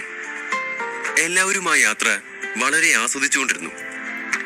എന്നാൽ കുറച്ചു ദൂരം നടന്നപ്പോൾ വഴി കൂടുതൽ ദുർഘടമാവാൻ തുടങ്ങി. കുത്തനെയുള്ള കയറ്റങ്ങളും കല്ലുകൾ നിറഞ്ഞ വഴികളുമായി. പലർക്കും ധൈര്യം നഷ്ടപ്പെടാൻ തുടങ്ങി. ചിലർ പൂജയോട് തിരികെ പോവാമെന്ന് ആവശ്യപ്പെട്ടു. എന്നാൽ പൂജ സമ്മതിച്ചില്ല. ഒരു തരത്തിലും അത് സാധ്യമായിരുന്നില്ല. ഇത്രയും ദൂരം വന്നിട്ട് കുറച്ചു പേർക്ക് വേണ്ടി മാത്രം എങ്ങനെ ബസ് തിരികെ പോവും? അവൾ അവരോട് പറഞ്ഞു, അതൊന്നും നടക്കില്ല. എല്ലാവരും മുകളിൽ വരെ കയറിയേ പറ്റൂ. ആ കൊടും കാട്ടിൽ എന്താണ് ചെയ്യേണ്ടതെന്നറിയാതെ എല്ലാവരും പൂജയുടെ പിന്നാലെ കയറാൻ തുടങ്ങി. പ്രണവ് പിന്നെയും പെറുപെറുക്കാൻ തുടങ്ങി. ഇതെപ്പ കയറി തീരാനാണ്? നല്ല പണിയാണ് കിട്ടിയത്. അപ്പോൾ ശരത്ത് പറഞ്ഞു, ഒരു പെണ്ണിന് വേണ്ടി കഷ്ടപ്പെടുകയാണെങ്കിൽ നീയൊക്കെ വേഗം ഓടി എത്തുമല്ലോ. എന്തായാലും ഇതുവരെ എത്തിയില്ലേ, ഇനി മുമ്പോട്ട് പോവുക തന്നെ. അവർ രണ്ടുപേരും ഓരോന്ന് പറഞ്ഞ് മടിയോടെ നടക്കാൻ തുടങ്ങി. എന്നാൽ പെൺകുട്ടികളുടെ അടുത്തെത്തുമ്പോൾ അവർ വളരെ ഉത്സാഹം കാണിച്ച് മുമ്പോട്ട് നീങ്ങി. ആര്യനും നീരവും ജാൻവിയും പൂജയും അവരുടെ ഓരോ കാട്ടിക്കൂട്ടലുകൾ കണ്ട് ചിരി അടക്കാൻ പറ്റാതെ നിന്നു. നീരവും പൂജയും ഒരുമിച്ചായിരുന്നു നടന്നത്. ജാൻവിയും ആര്യനും അവരുടേതായ സംഭാഷണത്തിൽ അതിന്റെ കൂടെ നടന്നു. മാഗിയും ഇവരുടെ പിന്നാലെയുണ്ട്. ജാൻവി നന്നേ ക്ഷീണിച്ചെന്ന് കണ്ട ആര്യൻ അവളുടെ തോളിൽ നിന്നും ബാഗ് എടുത്ത് കയ്യിൽ പിടിച്ചു. എന്നാൽ ജാൻവി അപ്പോൾ തന്നെ പറഞ്ഞു, ഏയ്, നീ എന്തായി കാണിക്കുന്നത്? അല്ലെങ്കിൽ തന്നെ നിനക്ക് നിന്റെ ബാഗ് തന്നെ പിടിക്കാനില്ലേ? പിന്നെ എങ്ങനെ രണ്ടും കൂടി പിടിക്കും? അത് കേട്ട ആര്യൻ ചിരിച്ചുകൊണ്ട് മറുപടി പറഞ്ഞു, 6 വർഷത്തോളം ഞാൻ ദാരിദ്ര്യം കാരണം ഇങ്ങനെ പലവിധ ജോലികൾ ചെയ്താണ് ജീവിച്ചത്. അതുകൊണ്ട് എന്റെ കാര്യം ഓർത്ത് വിഷമിക്കണ്ട. ഈ ഭാരമൊന്നും എനിക്കൊന്നുമല്ല. ജാൻവി ഒന്നും പറഞ്ഞില്ല. അവൾ കിതച്ചുകൊണ്ട് നടന്നു. പൂജ അപ്പോൾ ബാഗിൽ നിന്നും കുപ്പിവെള്ളം എടുത്ത് ജാൻവിക്ക് നേരെ നീട്ടി. വെള്ളം കുടിച്ചതിന് ശേഷം ജാൻവി പറഞ്ഞു, ഇതിനെന്തോ വ്യത്യാസമുണ്ടല്ലോ. അപ്പോൾ പൂജ പറഞ്ഞു, ഓഫ് കോഴ്സ്, ഇത് മാറ്റമുണ്ട്. ഈ മലനിരകളിൽ നിന്നും ശുദ്ധീകരിച്ചെടുത്ത വെള്ളമാണിത്. ഇന്ത്യയിലെ ഏറ്റവും മികച്ച മിനറൽ വാട്ടറാണ്. ഇതൊരു തരം എനർജി ഡ്രിങ്ക് കൂടിയാണ്. ആരോഗ്യത്തിന് വളരെ നല്ലതാണ്. പക്ഷേ വളരെ എക്സ്പെൻസീവ് ആണ് താനും. ആര്യൻ സ്പോൺസർ ചെയ്തില്ലായിരുന്നെങ്കിൽ നമുക്കിത് കിട്ടില്ലായിരുന്നു. ആര്യൻ അതിന് മറുപടി പറയുന്നതിന് മുൻപ് അവിടെ വലിയൊരു ശബ്ദം കേട്ടു. ആര്യന്റെ ഗ്രൂപ്പ് വളരെ പതുക്കെയായിരുന്നു നടന്നിരുന്നത്. ചില ഗ്രൂപ്പുകൾ മുമ്പേ പോയിട്ടുണ്ടായിരുന്നു. അവരിൽ ചിലർ പെട്ടെന്ന് തന്നെ താഴേക്ക് വന്നു. അവരുടെ മുഖം പേടികൊണ്ട് വിളറി വെളുത്തിരുന്നു. എന്തായിരിക്കാം അവരവിടെ കണ്ടത്? അധ്യായം 35. ആര്യനും കൂട്ടുകാരും സന്തോഷത്തോടെ മലകയറി പോകുമ്പോൾ മുകളിൽ നിന്ന് കുറച്ചുപേർ പേടിയോടെ താഴേക്ക് ഓടി വരുന്നത് കണ്ടു. ആരെങ്കിലും വരണേ! ആര്യനും പൂജയും മറ്റുള്ളവരും പെട്ടെന്ന് തന്നെ മുകളിലേക്ക് കയറാൻ തുടങ്ങി. എന്താണ് സംഭവിച്ചതെന്ന ഭയത്തിൽ പൂജ താഴെ നിന്നുകൊണ്ട് തന്നെ ഉറക്കെ ചോദിച്ചു, എന്താ ഉണ്ടായത്? എന്തിനാ നിങ്ങൾ കരഞ്ഞത്? അപ്പോൾ ഒരു പെൺകുട്ടി പറഞ്ഞു, ഞങ്ങളുടെ ഗ്രൂപ്പിലെ ഒരു പെൺകുട്ടി അവിടെ ബോധം കെട്ട് വീണു. ഇതുവരെ യാതൊരു കുഴപ്പമില്ലായിരുന്നു. പെട്ടെന്ന് എന്താ സംഭവിച്ചതെന്ന് അറിയില്ല. അവള് പെട്ടെന്ന് തലകറങ്ങി വീണു. അവളെ ആ ഗ്രൗണ്ടിൽ കിടത്തിയിട്ടുണ്ട്. അവിടെ കുറച്ച് ദൂരെ മാറി ആ പെൺകുട്ടി കിടക്കുന്നുണ്ടായിരുന്നു. കുറച്ചുപേർ അവൾക്ക് ചുറ്റും കൂടിയിട്ടുണ്ട്. മറ്റുള്ളവരും അങ്ങോട്ടേക്ക് ഓടി വരുന്നുണ്ട്. ആര്യൻ എല്ലാവരോടും പിറകിലേക്ക് മാറാൻ പറഞ്ഞു. ആ പെൺകുട്ടിയുടെ മുഖം വിളറിയിട്ടുണ്ടായിരുന്നു. അവളുടെ കണ്ണുകൾ അടഞ്ഞിട്ടുണ്ട്. നെറ്റിയിൽ നിന്നും വിയർപ്പൊഴുകുന്നുണ്ട്. ആര്യൻ അവളുടെ പൾസ് ചെക്ക് ചെയ്തു. അത് സ്റ്റേബിൾ ആണെന്ന് കണ്ടതും അവൻ ആശ്വാസത്തോടെ നെടുവേർപ്പെട്ടു. ആ പെൺകുട്ടിയുടെ ബോയ്ഫ്രണ്ട് അവളുടെ തല അവന്റെ മടിയിൽ കിടത്തിയിട്ടുണ്ടായിരുന്നു. എന്നിട്ട് ഉണരാൻ വേണ്ടി അവളുടെ മുഖത്തേക്ക് വെള്ളം തെളിക്കുന്നുണ്ട്. പെട്ടെന്ന് അവിടെ കൂടിയവരിൽ ഒരാൾ പറഞ്ഞു, ഹാർട്ട് അറ്റാക്ക് ആയിരിക്കുമോ? വേറൊരാൾ പറഞ്ഞു, ഇനി പാമ്പ് കടിച്ചതാവോ? കൈയും കാലമൊക്കെ നോക്കിക്കേ. ഇതെല്ലാം കേട്ട അവളുടെ ബോയ്ഫ്രണ്ട് പൂജയെ ദേഷ്യത്തോടെ നോക്കിക്കൊണ്ട് പറഞ്ഞു, അവൾക്ക് എന്തെങ്കിലും സംഭവിച്ച നിന്നെ ഞാൻ വെറുതെ വിടില്ല. അവൾക്ക് തീരെ വയ്യ. ഞങ്ങൾ തിരികെ പോയിക്കൊള്ളാന്ന് നിന്നോട് ഞാൻ പറഞ്ഞായിരുന്നില്ലേ? എന്നിട്ട് നീ അതിന് സമ്മതിച്ചില്ലല്ലോ. ഇത്രയും സമയമായപ്പോഴേക്കും മല കയറി മടുത്ത കൂട്ടത്തിലെ ചിലരും അവനോടൊപ്പം കൂടി. ഒരുത്തൻ പറഞ്ഞു, അതെ, ഞങ്ങള് പറ്റില്ലെന്ന് പറഞ്ഞിട്ടും നീയല്ലേ ഞങ്ങളെ നിർബന്ധിച്ച് ഇവിടേക്ക് കയറ്റിയത്. എന്നിട്ടിപ്പോ കണ്ടില്ലേ? മറ്റൊരു പെൺകുട്ടി പറഞ്ഞു, ഇത് ശരിക്കും ഭരിക്കലാണ്. പ്രോഗ്രാമിന്റെ ചാർജ് നിനക്കാണെന്ന് വെച്ച് ഞങ്ങൾ നിന്റെ അടിമകളൊന്നുമല്ല. എല്ലാവരും പൂജയെ കുറ്റപ്പെടുത്താൻ തുടങ്ങി. ആ പെൺകുട്ടി കുറച്ചു മുമ്പ് തന്നെ അവൾക്ക് വയ്യ എന്ന് പൂജയോട് പറഞ്ഞിരുന്നെങ്കിലും പൂജ അവൾ തിരികെ പോവാൻ സമ്മതിച്ചിരുന്നില്ല. മുകളിലെത്തിയാൽ എല്ലാം ശരിയാവുമെന്നാണ് അവൾ വിചാരിച്ചത്. ഇത്രയ്ക്ക് ക്രിട്ടിക്കലാവുമെന്ന് പൂജ ചിന്തിച്ചില്ല. എല്ലാവരും അവളുടെ നേർക്ക് ചാടാൻ തുടങ്ങിയപ്പോൾ പൂജ ശരിക്കും പേടിച്ചു. എല്ലാവരുടെയും ദേഷ്യം കണ്ടതും കാര്യങ്ങൾ പന്തിയല്ലെന്ന് തോന്നി ആര്യൻ പൂജയുടെ മുമ്പിലേക്ക് കയറി നിന്നു. എന്നിട്ട് അവളുടെ ബോയ്ഫ്രണ്ടിനോടായി പറഞ്ഞു, നീ പേടിക്കണ്ട, അവൾക്ക് ചെറുതായെന്ന് ബോധം പോയെന്നേ ഉള്ളൂ. സീരിയസ് ആയിട്ടൊന്നുമില്ല. റെസ്ക്യൂ ടീം ഉടനെ തന്നെ ഇങ്ങോട്ടേക്ക് എത്തും. പക്ഷെ അവൻ അതൊന്നും കേട്ടിട്ട് അടങ്ങിയില്ല. അവര് വന്നിട്ട് ഇവളെ താഴെ എത്തിക്കാൻ തന്നെ ഒരുപാട് സമയമെടുക്കും. അല്ലെങ്കിൽ തന്നെ അവരിങ്ങോട്ട് എങ്ങനെ എത്താൻ? പറന്നു വരുവോ? പൂജയെ നോക്കി അവൻ തുടർന്നു, ഇവൾക്ക് എന്തെങ്കിലും സംഭവിച്ചോണ്ടല്ലോ. നിന്റെ ഒരു ലീഡർ ചമയൽ. ഞാൻ ഒരു റെസ്ക്യൂ ടീമിന് വേണ്ടിയും കാത്തു നിൽക്കില്ല. ഞാൻ ഒറ്റയ്ക്ക് അവളെ താഴേക്ക് കൊണ്ടുപോയിക്കൊള്ളാം. അവൻ അവളെ കൈകളിൽ താങ്ങി എടുക്കാൻ തുടങ്ങി. ഇത്തവണ ആര്യൻ അവന്റെ നേർക്ക് ചൂടായി. നിനക്കെന്താ പറഞ്ഞാൽ മനസ്സിലാവില്ലേ? റെസ്ക്യൂ ടീം ഇങ്ങോട്ടേക്ക് വരുന്നുണ്ട്. ആര്യന്റെ സ്വരത്തിലെ കനം കാരണം അവൻ പേടിയോടെ അവൾ അവിടെ തന്നെ വെച്ചു.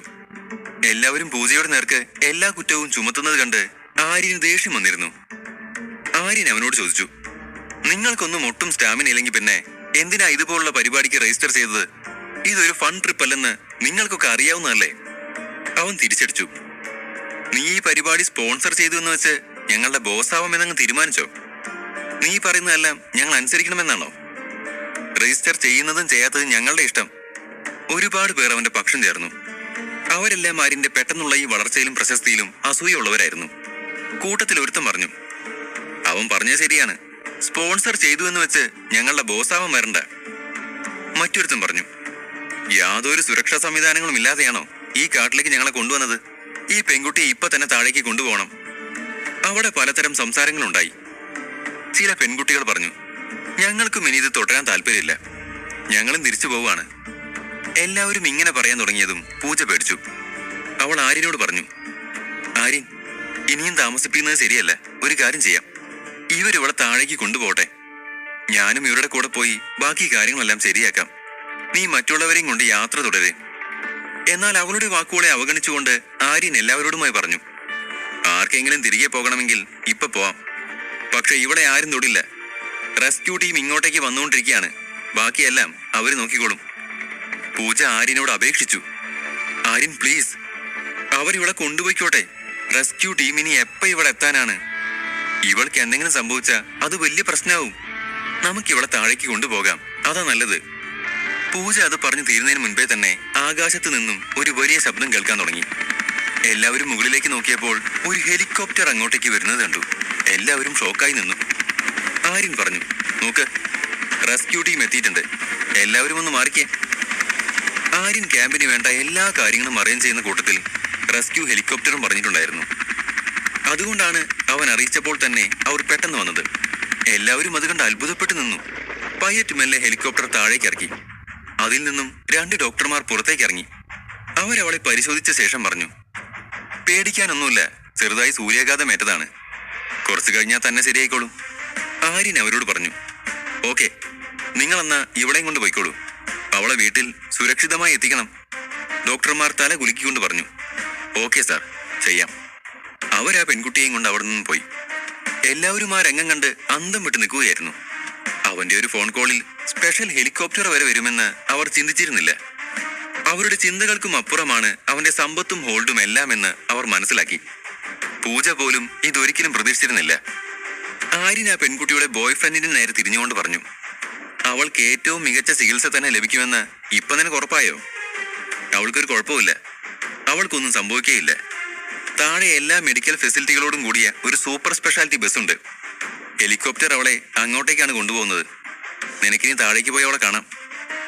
ശേഷം ആര്യൻ എല്ലാവരോടും കൂടി പറഞ്ഞു, ആർക്കെങ്കിലും ഇപ്പൊ തന്നെ പോകണമെങ്കിൽ പോവാം, നിങ്ങളെ ആരും അറിയില്ല. അതുവരെ പൂജയെയും ആര്യനെയും കുറ്റപ്പെടുത്തിക്കൊണ്ടിരുന്നവർ ഇതെല്ലാം കണ്ട് കുറ്റബോധത്തോടെ തല താഴ്ത്തി. ഒരു സംഭവം നടന്ന് ഉടനെ തന്നെ ഒരു ഹെലികോപ്റ്റർ എത്തിയതിൽ നിന്ന് ഇതൊരു ചെറിയ തട്ടിക്കൂട്ട് ഇവന്റ് അല്ലെന്ന് എല്ലാവർക്കും മനസ്സിലായിരുന്നു. ഇതിനു വേണ്ടി ഒരു ഹെലികോപ്റ്റർ തന്നെ വരണമെങ്കിൽ അപ്പോൾ ടെന്റ് എത്ര ഗ്രാൻഡ് ആയിരിക്കും, ഭക്ഷണം എത്ര അടിപൊളിയാവും, അങ്ങനെ ഓരോ കാര്യങ്ങളും എത്ര നന്നായി ആവും ചെയ്തിട്ടുണ്ടാവുക എന്നവർ ആലോചിച്ചു. നേരത്തെ അങ്ങനെയൊക്കെ പറഞ്ഞതിൽ അവർ സ്വയം നാണിച്ചു. ഇതുപോലെയൊരു അവസരം ജീവിതത്തിൽ ഇനി കിട്ടില്ലെന്ന് അവർക്കറിയാമായിരുന്നു. അവരിൽ ചിലർ മുൻപോട്ട് വന്ന് പൂജയോടും ആര്യനോടും പറഞ്ഞു, ഞങ്ങളപ്പം നന്നായിട്ട് പേടിച്ചുപോയി, സോറി. ഹെലികോപ്റ്ററിൽ റെസ്ക്യൂ ടീമിനെ അറേഞ്ച് ചെയ്തിട്ടുണ്ടെന്ന് ഞങ്ങൾക്കറിയില്ലായിരുന്നു. പെട്ടെന്ന് അങ്ങനെയൊക്കെ ഉണ്ടായപ്പോ ഇനി ഞങ്ങൾക്ക് യാതൊരു പ്രശ്നവുമില്ല, നമുക്ക് പോവാം. എല്ലാവരും ഒരേ സ്വരത്തിൽ പറഞ്ഞു. എന്നാൽ ആര്യൻ അവരോട് കടുത്ത ഭാഷയിൽ പറഞ്ഞു, പറ്റില്ല, നിങ്ങളിൽ ഒരാളും ഇനി മുമ്പോട്ടേക്കില്ല, എല്ലാവരും തിരികെ പോണം. അപ്പോൾ അവരുടെ കൂട്ടത്തിലെ ഒരാൾ മുമ്പോട്ട് വന്നുകൊണ്ട് പറഞ്ഞു, സോറി ആര്യൻ, ഞങ്ങൾ കുറച്ച് ഓവറായിരുന്നു എന്ന് ഞങ്ങൾക്കറിയാം, പക്ഷെ ഇനി ഒരിക്കലും ഞങ്ങൾ അങ്ങനെ പെരുമാറില്ല, പ്ലീസ്. അവൻ പറഞ്ഞു തീർത്തതും ഒരു പെൺകുട്ടി മുൻപോട്ട് വന്നുകൊണ്ട് പൂജയുടെ കൈ പിടിച്ച് പറഞ്ഞു, പൂജ, ഞങ്ങളെ തിരികെ പറഞ്ഞയക്കരുത് പ്ലീസ്. നേരത്തെ ഞങ്ങളെല്ലാം പേടിച്ചുപോയി, അതുകൊണ്ടാണ് അങ്ങനെയൊക്കെ ഉണ്ടായത്, ശരിക്കും സോറി. അത് കേട്ട പൂജയുടെ ഹൃദയം വേഗം വലിഞ്ഞു. അവൾ പ്രതീക്ഷയോടെ ആര്യന്റെ മുഖത്തേക്ക് നോക്കി. അവരും കൂടെ പോന്നോട്ടെ എന്നാണ് അവളുടെ ആഗ്രഹമെന്ന് അവളുടെ കണ്ണുകളിൽ നിന്നും അവന് മനസ്സിലായി. പക്ഷേ ആര്യൻ അതേ ദേഷ്യത്തോടെ തന്നെ പറഞ്ഞു, നിങ്ങളിൽ ആരെങ്കിലും ഇനിയും ഞങ്ങളുടെ കൂടെ തന്നെ വരികയാണെങ്കിൽ നിങ്ങൾക്ക് ആർക്കും അവിടെ ഒരു ടെന്റും ഭക്ഷണവും ഉണ്ടാവില്ല, വെള്ളം പോലും തരില്ല. നന്ദിയില്ലാത്ത ആളുകളെ എനിക്ക് തീരെ ഇഷ്ടമല്ല, ഞാൻ അവർക്ക് മാപ്പ് നൽകുകയില്ല. ആര്യന്റെ ദേഷ്യത്തോടെയുള്ള പെരുമാറ്റം കണ്ട് എല്ലാവരും ഷോക്കായി. പൂജ പോലും ആര്യൻ ഇങ്ങനെ പ്രതികരിക്കുമെന്ന് പ്രതീക്ഷിച്ചില്ല. ജാൻവിയും ഇതെല്ലാം കണ്ട് അന്തം വിട്ട് നിൽക്കുകയായിരുന്നു. ആര്യൻ എങ്ങനെയാണ് ചില സമയം വളരെ സോഫ്റ്റായും ചില സമയം ഇങ്ങനെ ക്രൂരമായും പെരുമാറുന്നത് എന്ന് അവൾക്ക് മനസ്സിലായില്ല. പ്രണവിനും ശരത്തിനും ഇതാണാവാൻ കിട്ടിയ അവസരമായിരുന്നു. അവർ വേഗം മുമ്പോട്ടേക്ക് വന്ന് ആര്യനെയും പൂജയെയും ഇൻസൾട്ട് ചെയ്ത എല്ലാവരെയും ചീത്ത പറയാൻ തുടങ്ങി. അവർ അല്ലെങ്കിലും കുറെ നേരമായി തിരിച്ചു പോകാൻ തിരക്ക് കൂടുന്നുണ്ടായിരുന്നു എന്ന് പറഞ്ഞ് അവിടെ എരിതീരെ എണ്ണ ഒഴിച്ചു. എല്ലാവരും തല കുനിച്ചു നിന്നു. എന്തായാലും ഇതെല്ലാം കാരണം പൂജയുടെ മുഴുവൻ ഷെഡ്യൂളും തെറ്റിയിരുന്നു. ആര്യൻ സമയം നോക്കി. ഉച്ചയ്ക്ക് 2 മണിയായിട്ടുണ്ടായിരുന്നു. ആര്യൻ എല്ലാവരോടും ഒരു ബ്രേക്ക് എടുക്കാമെന്ന് പറഞ്ഞു. അവർക്ക് കഴിക്കാനുള്ള ഭക്ഷണം കുറച്ച് സമയത്തിനുള്ളിൽ അവിടെ എത്തുമെന്നും അറിയിച്ചു. എല്ലാവരും ഒരുപാട് നടന്ന് ക്ഷീണിച്ചിരുന്നത് കൊണ്ട് തന്നെ കുറച്ചു സമയം റെസ്റ്റ് എടുക്കാമെന്നത് അവർക്ക് ആശ്വാസമായിരുന്നു. അവരെല്ലാം ആവേശത്തോടെ ഭക്ഷണത്തിനായി കാത്തിരുന്നു. ആര്യൻ ഫോൺ ചെയ്തതും 10 മിനിറ്റിനുള്ളിൽ ഹെലികോപ്റ്റർ ഭക്ഷണവുമായി അങ്ങോട്ടേക്ക് എത്തി. ഒരു വലിയ ബാസ്ക്കറ്റ് നിറയെ ഒരുപാട് ഭക്ഷണ സാധനങ്ങൾ ഉണ്ടായിരുന്നു. എല്ലാം സ്റ്റാർ മൂൺ റിസോർട്ടിലെ 5 സ്റ്റാർ ഹോട്ടലിൽ നിന്നായിരുന്നു. എല്ലാവരും ഭക്ഷണം കഴിക്കാൻ തുടങ്ങി. അത്രയും രുചികരമായ ഭക്ഷണം അവർ ജീവിതത്തിൽ കഴിച്ചിട്ടുണ്ടായിരുന്നില്ല. പലതരം വെറൈറ്റികൾ അതിലുണ്ടായിരുന്നു. എല്ലാവരും ശരിക്കും ഹാപ്പിയായി. പക്ഷെ ഇതിലൊന്നും സന്തോഷിക്കാത്ത ഒരാൾ മാറി നിന്ന് ഇതെല്ലാം കാണുന്നുണ്ടായിരുന്നു. കുറച്ചു മാറി കുറ്റിച്ചെടികൾക്കിടയിലൂടെ 2 കണ്ണുകൾ അവരെ തന്നെ നോക്കി നിൽക്കുന്നുണ്ടായിരുന്നു. അർജുനായിരുന്നു അത്. ട്രിപ്പിന്റെ തുടക്കം മുതൽ അവൻ അവരെ ഫോളോ ചെയ്യുന്നുണ്ടായിരുന്നു. അവന് നന്നായി വിശക്കുന്നുണ്ടായിരുന്നെങ്കിൽ കൂടി അവന്റെ കയ്യിൽ കുറച്ച് ചിപ്സും ബിസ്ക്കറ്റും അല്ലാതെ മറ്റൊന്നും ഉണ്ടായിരുന്നില്ല. എന്നാൽ അവർ ഭക്ഷണം കഴിക്കാൻ തുടങ്ങിയതും അവിടെ മുഴുവൻ നല്ലൊരു മണം പടർന്നു. അർജുൻ സ്വയം നിയന്ത്രിച്ചു. അവൻ ദേഷ്യത്തോടെ ആര്യനെ നോക്കിക്കൊണ്ട് സ്വയം പറഞ്ഞു, തിന്നെ ഇന്നും കൂടിയല്ലേ ഉള്ളൂ, നാളെ നിന്റെ ശവം കാട്ടുമൃഗങ്ങൾ തിന്നോളും. അപ്പോഴേക്കും എല്ലാവരും ഭക്ഷണം കഴിച്ചു കഴിഞ്ഞ് പോകാൻ റെഡിയായി നിൽക്കുകയായിരുന്നു. എല്ലാവരെയും ഒന്ന് ഉഷാറാക്കാൻ വേണ്ടി ആര്യൻ ഒരു കാര്യം പൂജയോട് മെല്ലെ പറഞ്ഞു. അത് കേട്ടതും പൂജ അത്ഭുതത്തോടെയും സന്തോഷത്തോടെയും എല്ലാവരോടുമായി പറഞ്ഞു, ഇന്ന് രാത്രിയിലെ ക്യാമ്പിൽ നമുക്ക് വേണ്ടി ക്യാമ്പ് ഫയറും ബാർബിക്യൂ ഡിന്നറും അറേഞ്ച് ചെയ്തിട്ടുണ്ടെന്നാണ് ആര്യൻ പറഞ്ഞത്. ഈ അനൗൺസ്മെന്റ് കേട്ടതും എല്ലാവരും സന്തോഷത്തോടെ കൈയടിച്ചു. അവിടെ മുഴുവൻ സന്തോഷം നിറഞ്ഞു. പൂജയ്ക്ക് താൻ നടത്തുന്ന ഒരു പരിപാടി ഇത്രയ്ക്ക് അടിപൊളിയാവുന്നതിൽ ശരിക്കും അഭിമാനം തോന്നി. ആ സമയം പൂജയും ജാൻവിയും ഒരുമിച്ച് നടക്കുകയായിരുന്നു. ജാൻവിക്ക് അപ്പോൾ പൂജയോട് ഉള്ളിലൊരു അസൂയയും കുശുമ്പും തോന്നി. അവൾ പൂജയോട് ചോദിച്ചു, ആര്യൻ ഇതെല്ലാം നിനക്ക് വേണ്ടിയാവുമല്ലേ ചെയ്യുന്നത്? അത് കേട്ട് പൂജ അത്ഭുതപ്പെട്ടു. ഇവൾ എന്താണ് ഇങ്ങനെയൊക്കെ ചോദിക്കുന്നത് എന്നാലോചിച്ചെങ്കിലും പൂജ പറഞ്ഞു, ഞാൻ അവനോടൊരു സാധാരണ സ്പോൺസർഷിപ്പിനാണ് പറഞ്ഞത്. ഇത്രയ്ക്ക് പണം ചെലവഴിക്കുമെന്ന് ഞാൻ ഒരിക്കലും വിചാരിച്ചിരുന്നില്ല. എന്തിനാണ് അവൻ ഇങ്ങനെയൊക്കെ ചെയ്യുന്നത് എന്ന് എനിക്കറിയില്ല. ജാൻവി കുറച്ചു സമയം ഒന്നും മിണ്ടാതെ നിന്നു. അപ്പോൾ പൂജ തുടർന്നു, അവനല്ലേ നിന്നെ വലിയൊരു ഫാഷൻ കോമ്പറ്റീഷനിൽ ജയിക്കാൻ സഹായിച്ചത്. അവനില്ലായിരുന്നെങ്കിൽ അർജുന്റെ കമ്പനി ഒരിക്കലും നിന്നെ ജയിക്കാൻ അനുവദിക്കില്ലായിരുന്നു. അവൻ എല്ലാവരെയും സഹായിക്കുന്നവനാണ്. അത് കേട്ട ജാൻവിക്ക് അത് ശരിയാണെന്ന് തോന്നി. ആര്യനില്ലായിരുന്നെങ്കിൽ അവൾക്കൊരിക്കലും അത് ജയിക്കാൻ സാധിക്കില്ലായിരുന്നു. ആ കോമ്പറ്റീഷനിൽ വിജയിച്ചതിനു ശേഷം ജാൻവിയുടെ ജീവിതം തന്നെ മുഴുവനായി മാറിപ്പോയി. ലോകത്തുടനീളമുള്ള പല കമ്പനികളും അവൾക്ക് ജോലി വാഗ്ദാനം ചെയ്തു. അതിലൂടെ അവൾക്ക് പേരെടുക്കാമായിരുന്നിട്ടും അവൾ അതൊന്നും സ്വീകരിച്ചില്ല. അവൾക്ക് മറ്റു ചില പ്ലാനുകൾ ഉണ്ടായിരുന്നു. ജാൻവി ഒന്നും മിണ്ടുന്നില്ലെന്ന് കണ്ടതും പൂജയും പിന്നെ ഒന്നും പറഞ്ഞില്ല. ശേഷം അവർ ആര്യൻ എവിടെയെന്ന് തിരിഞ്ഞു നോക്കി. അപ്പോൾ ആര്യനും മാഗിയും ഒരുമിച്ച് നടന്നു വരുന്നത് കണ്ടു. അത് കണ്ട രണ്ടുപേരുടെയും ഉള്ളിൽ വ്യത്യസ്ത ചിന്തകൾ കടന്നുപോയി. അപ്പോഴേക്കും അവർ വീണ്ടും ട്രക്കിംഗ് തുടങ്ങിയിരുന്നു. കാട്ടിൽ വഴിയിൽ കണ്ട വേസ്റ്റുകളെല്ലാം പെറുക്കിക്കൊണ്ട് അവർ മുമ്പോട്ട് യാത്ര തുടർന്നു. അവർ ക്യാമ്പിലെത്തിയപ്പോഴേക്കും വൈകുന്നേരമായിരുന്നു. എല്ലാവരും ക്ഷീണിച്ചുകൊണ്ട് ചുറ്റും നോക്കി. ഒരു പുഴയുടെ തീരത്തുള്ള നിരപ്പായ സ്ഥലത്തായിരുന്നു ക്യാമ്പ് സൈറ്റ്. അവിടെ 100ഓളം ടെന്റുകൾ മനോഹരമായി സെറ്റ് ചെയ്തത് കണ്ട് എല്ലാവരും സന്തോഷത്തോടെ തുള്ളിച്ചാടി. എല്ലാവരും ബാഗും എടുത്ത് അതിന്റെ അകത്തേക്ക് ഓടി. അപ്പോൾ തന്നെ ആകാശത്ത് വീണ്ടും ഹെലികോപ്റ്ററിന്റെ ശബ്ദം കേട്ടു. എല്ലാവരും മുകളിലേക്ക് നോക്കി. ഇത്തവണ ഒന്നല്ല, 4 ഹെലികോപ്റ്ററുകളാണ് ഉണ്ടായിരുന്നത്. ഒന്നിനു പിറകെ ഒന്നായി അവ ലാൻഡ് ചെയ്തു. എന്താണ് സംഭവിക്കുന്നതെന്നറിയാതെ എല്ലാവരും നോക്കി നിന്നു. എന്തൊക്കെ സർപ്രൈസുകളാണ് ആര്യൻ എല്ലാവർക്കും വേണ്ടി അവിടെ ഒരുക്കിയിട്ടുള്ളത്. അർജുൻ പിടിക്കപ്പെടുമോ? അധ്യായം 36. കോളേജിൽ നിന്നുള്ള NSS ടീം അവസാനം ട്രക്കിംഗ് ഒക്കെ കഴിഞ്ഞ് അവരുടെ ക്യാമ്പ് സൈറ്റിലെത്തി. അപ്പോൾ പെട്ടെന്ന് മുകളിൽ ഹെലികോപ്റ്ററുകളുടെ ശബ്ദം കേട്ട് എല്ലാവരും നോക്കി. ഒന്നിന് പിന്നാലെ ഒന്നായി 4 ഹെലികോപ്റ്ററുകൾ അവിടെ പുഴയുടെ തീരത്തേക്ക് ലാൻഡ് ചെയ്തു. ഹെലികോപ്റ്ററിൽ നിന്നും ലോഡുകൾ ഓരോന്നായി ഇറക്കാൻ തുടങ്ങി. സ്റ്റുഡൻസ് എല്ലാവരും അത്ഭുതത്തോടെ അത് നോക്കി നിൽക്കുകയായിരുന്നു. ബോളിവുഡ് പടത്തിലെ സീൻ പോലെ തോന്നിയതെല്ലാം. അതെല്ലാം രാത്രിയിലെ ബാർബിക്യൂ അറേഞ്ച്മെന്റിന് വേണ്ടിയുള്ളതായിരുന്നു. ആര്യൻ വരുന്ന വഴിയിൽ തന്നെ അതെല്ലാം വിളിച്ച് സെറ്റാക്കിയിരുന്നു. High quality barbecue equipments, food ingredients, seasonings, അങ്ങനെ പലതരം സാധനങ്ങൾ. അവിടെയുള്ള എല്ലാവരും ആദ്യമായിട്ടായിരുന്നു ഇങ്ങനെയുള്ള സെറ്റിംഗ്സ് എല്ലാം കാണുന്നത്. 3 ഹെലികോപ്റ്ററുകളിൽ നിന്നാണ് ഈ സാധനങ്ങളെല്ലാം ഇറക്കിയത്. 4ാമത്തെ ഹെലികോപ്റ്ററിൽ നിന്നും 8 ആളുകൾ ഒന്നൊന്നായി പുറത്തേക്ക് ഇറങ്ങി. അവരെല്ലാം ഷെഫ്സ് ആണെന്ന് അവരുടെ വസ്ത്രധാരണയിൽ നിന്നും എല്ലാവരും മനസ്സിലാക്കി. അവർ ആര്യന്റെ മുമ്പിൽ നിരന്നു നിന്നു.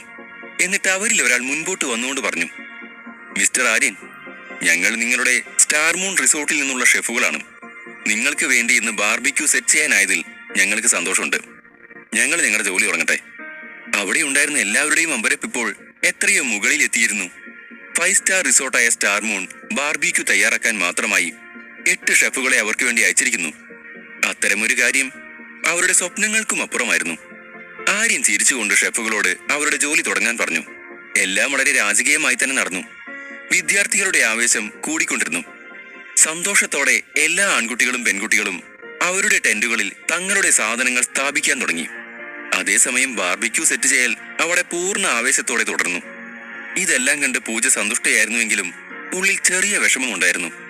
എന്തുകൊണ്ടാണ് ആര്യൻ ഇത്രയും വലിയ സെറ്റപ്പൊക്കെ ചെയ്യുന്നതെന്ന് അവൾ ചിന്തിച്ചു. അവൾ അവനോട് ഇത്രയും വലിയൊരു സെറ്റിംഗ്സ് ഒന്നും ആവശ്യപ്പെട്ടിരുന്നില്ല. വളരെ ലളിതമായൊരു സ്പോൺസർഷിപ്പ് മാത്രമാണ് ആവശ്യപ്പെട്ടത്.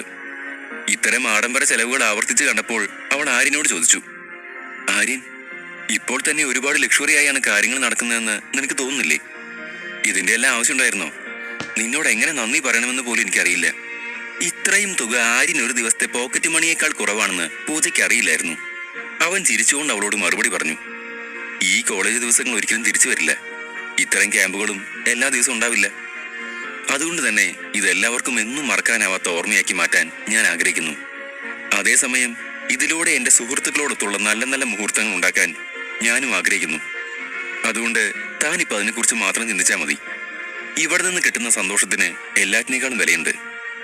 ഇതിനൊന്നും ഒരിക്കലും നന്ദി പറയേണ്ട ആവശ്യമില്ല. ഇത് കേട്ട് പൂജ ചിരിച്ചു.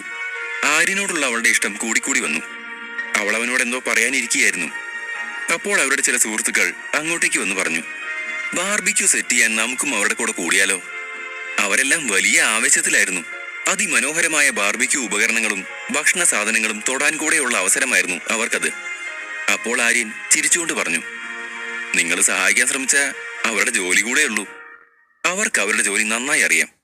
നിങ്ങളെല്ലാവരും നിങ്ങളുടെ പാട്ടിലും നൃത്തത്തിലും ശ്രദ്ധിച്ചാൽ മതി. പാചകം അവര് കൈകാര്യം ചെയ്യട്ടെ.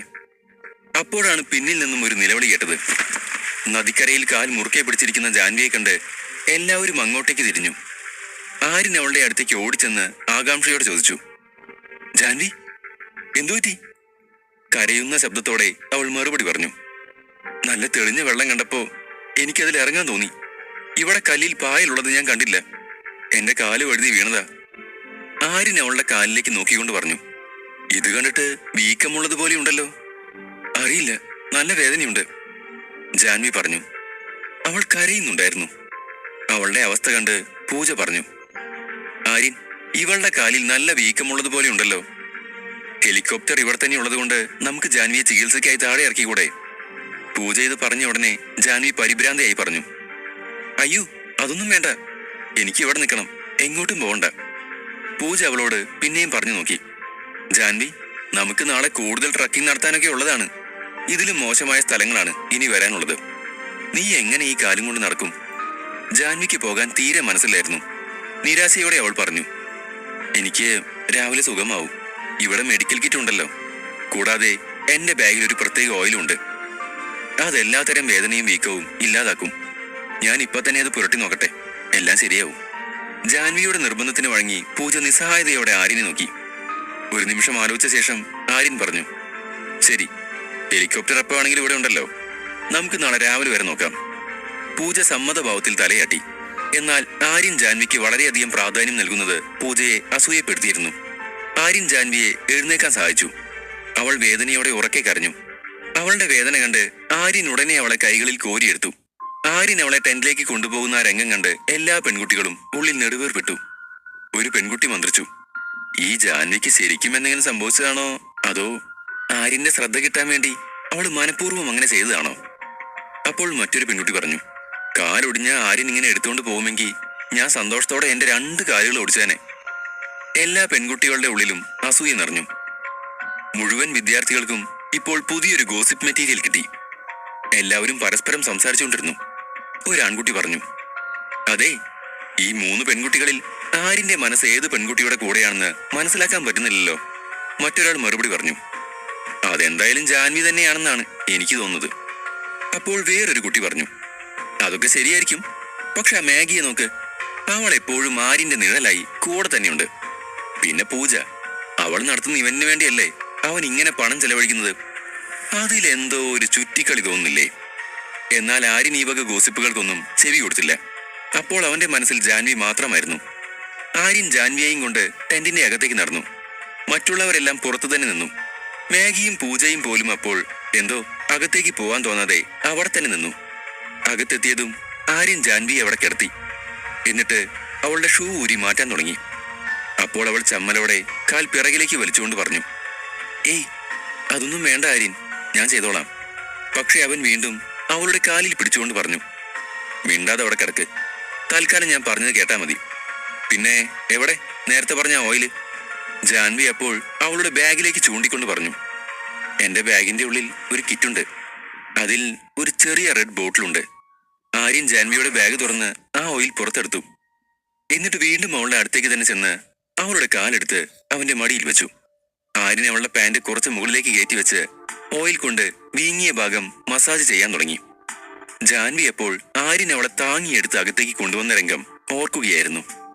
എല്ലാ സ്റ്റുഡൻസും അവരെ തന്നെ നോക്കി നിൽക്കുന്നത് അവൾ കണ്ടിരുന്നു.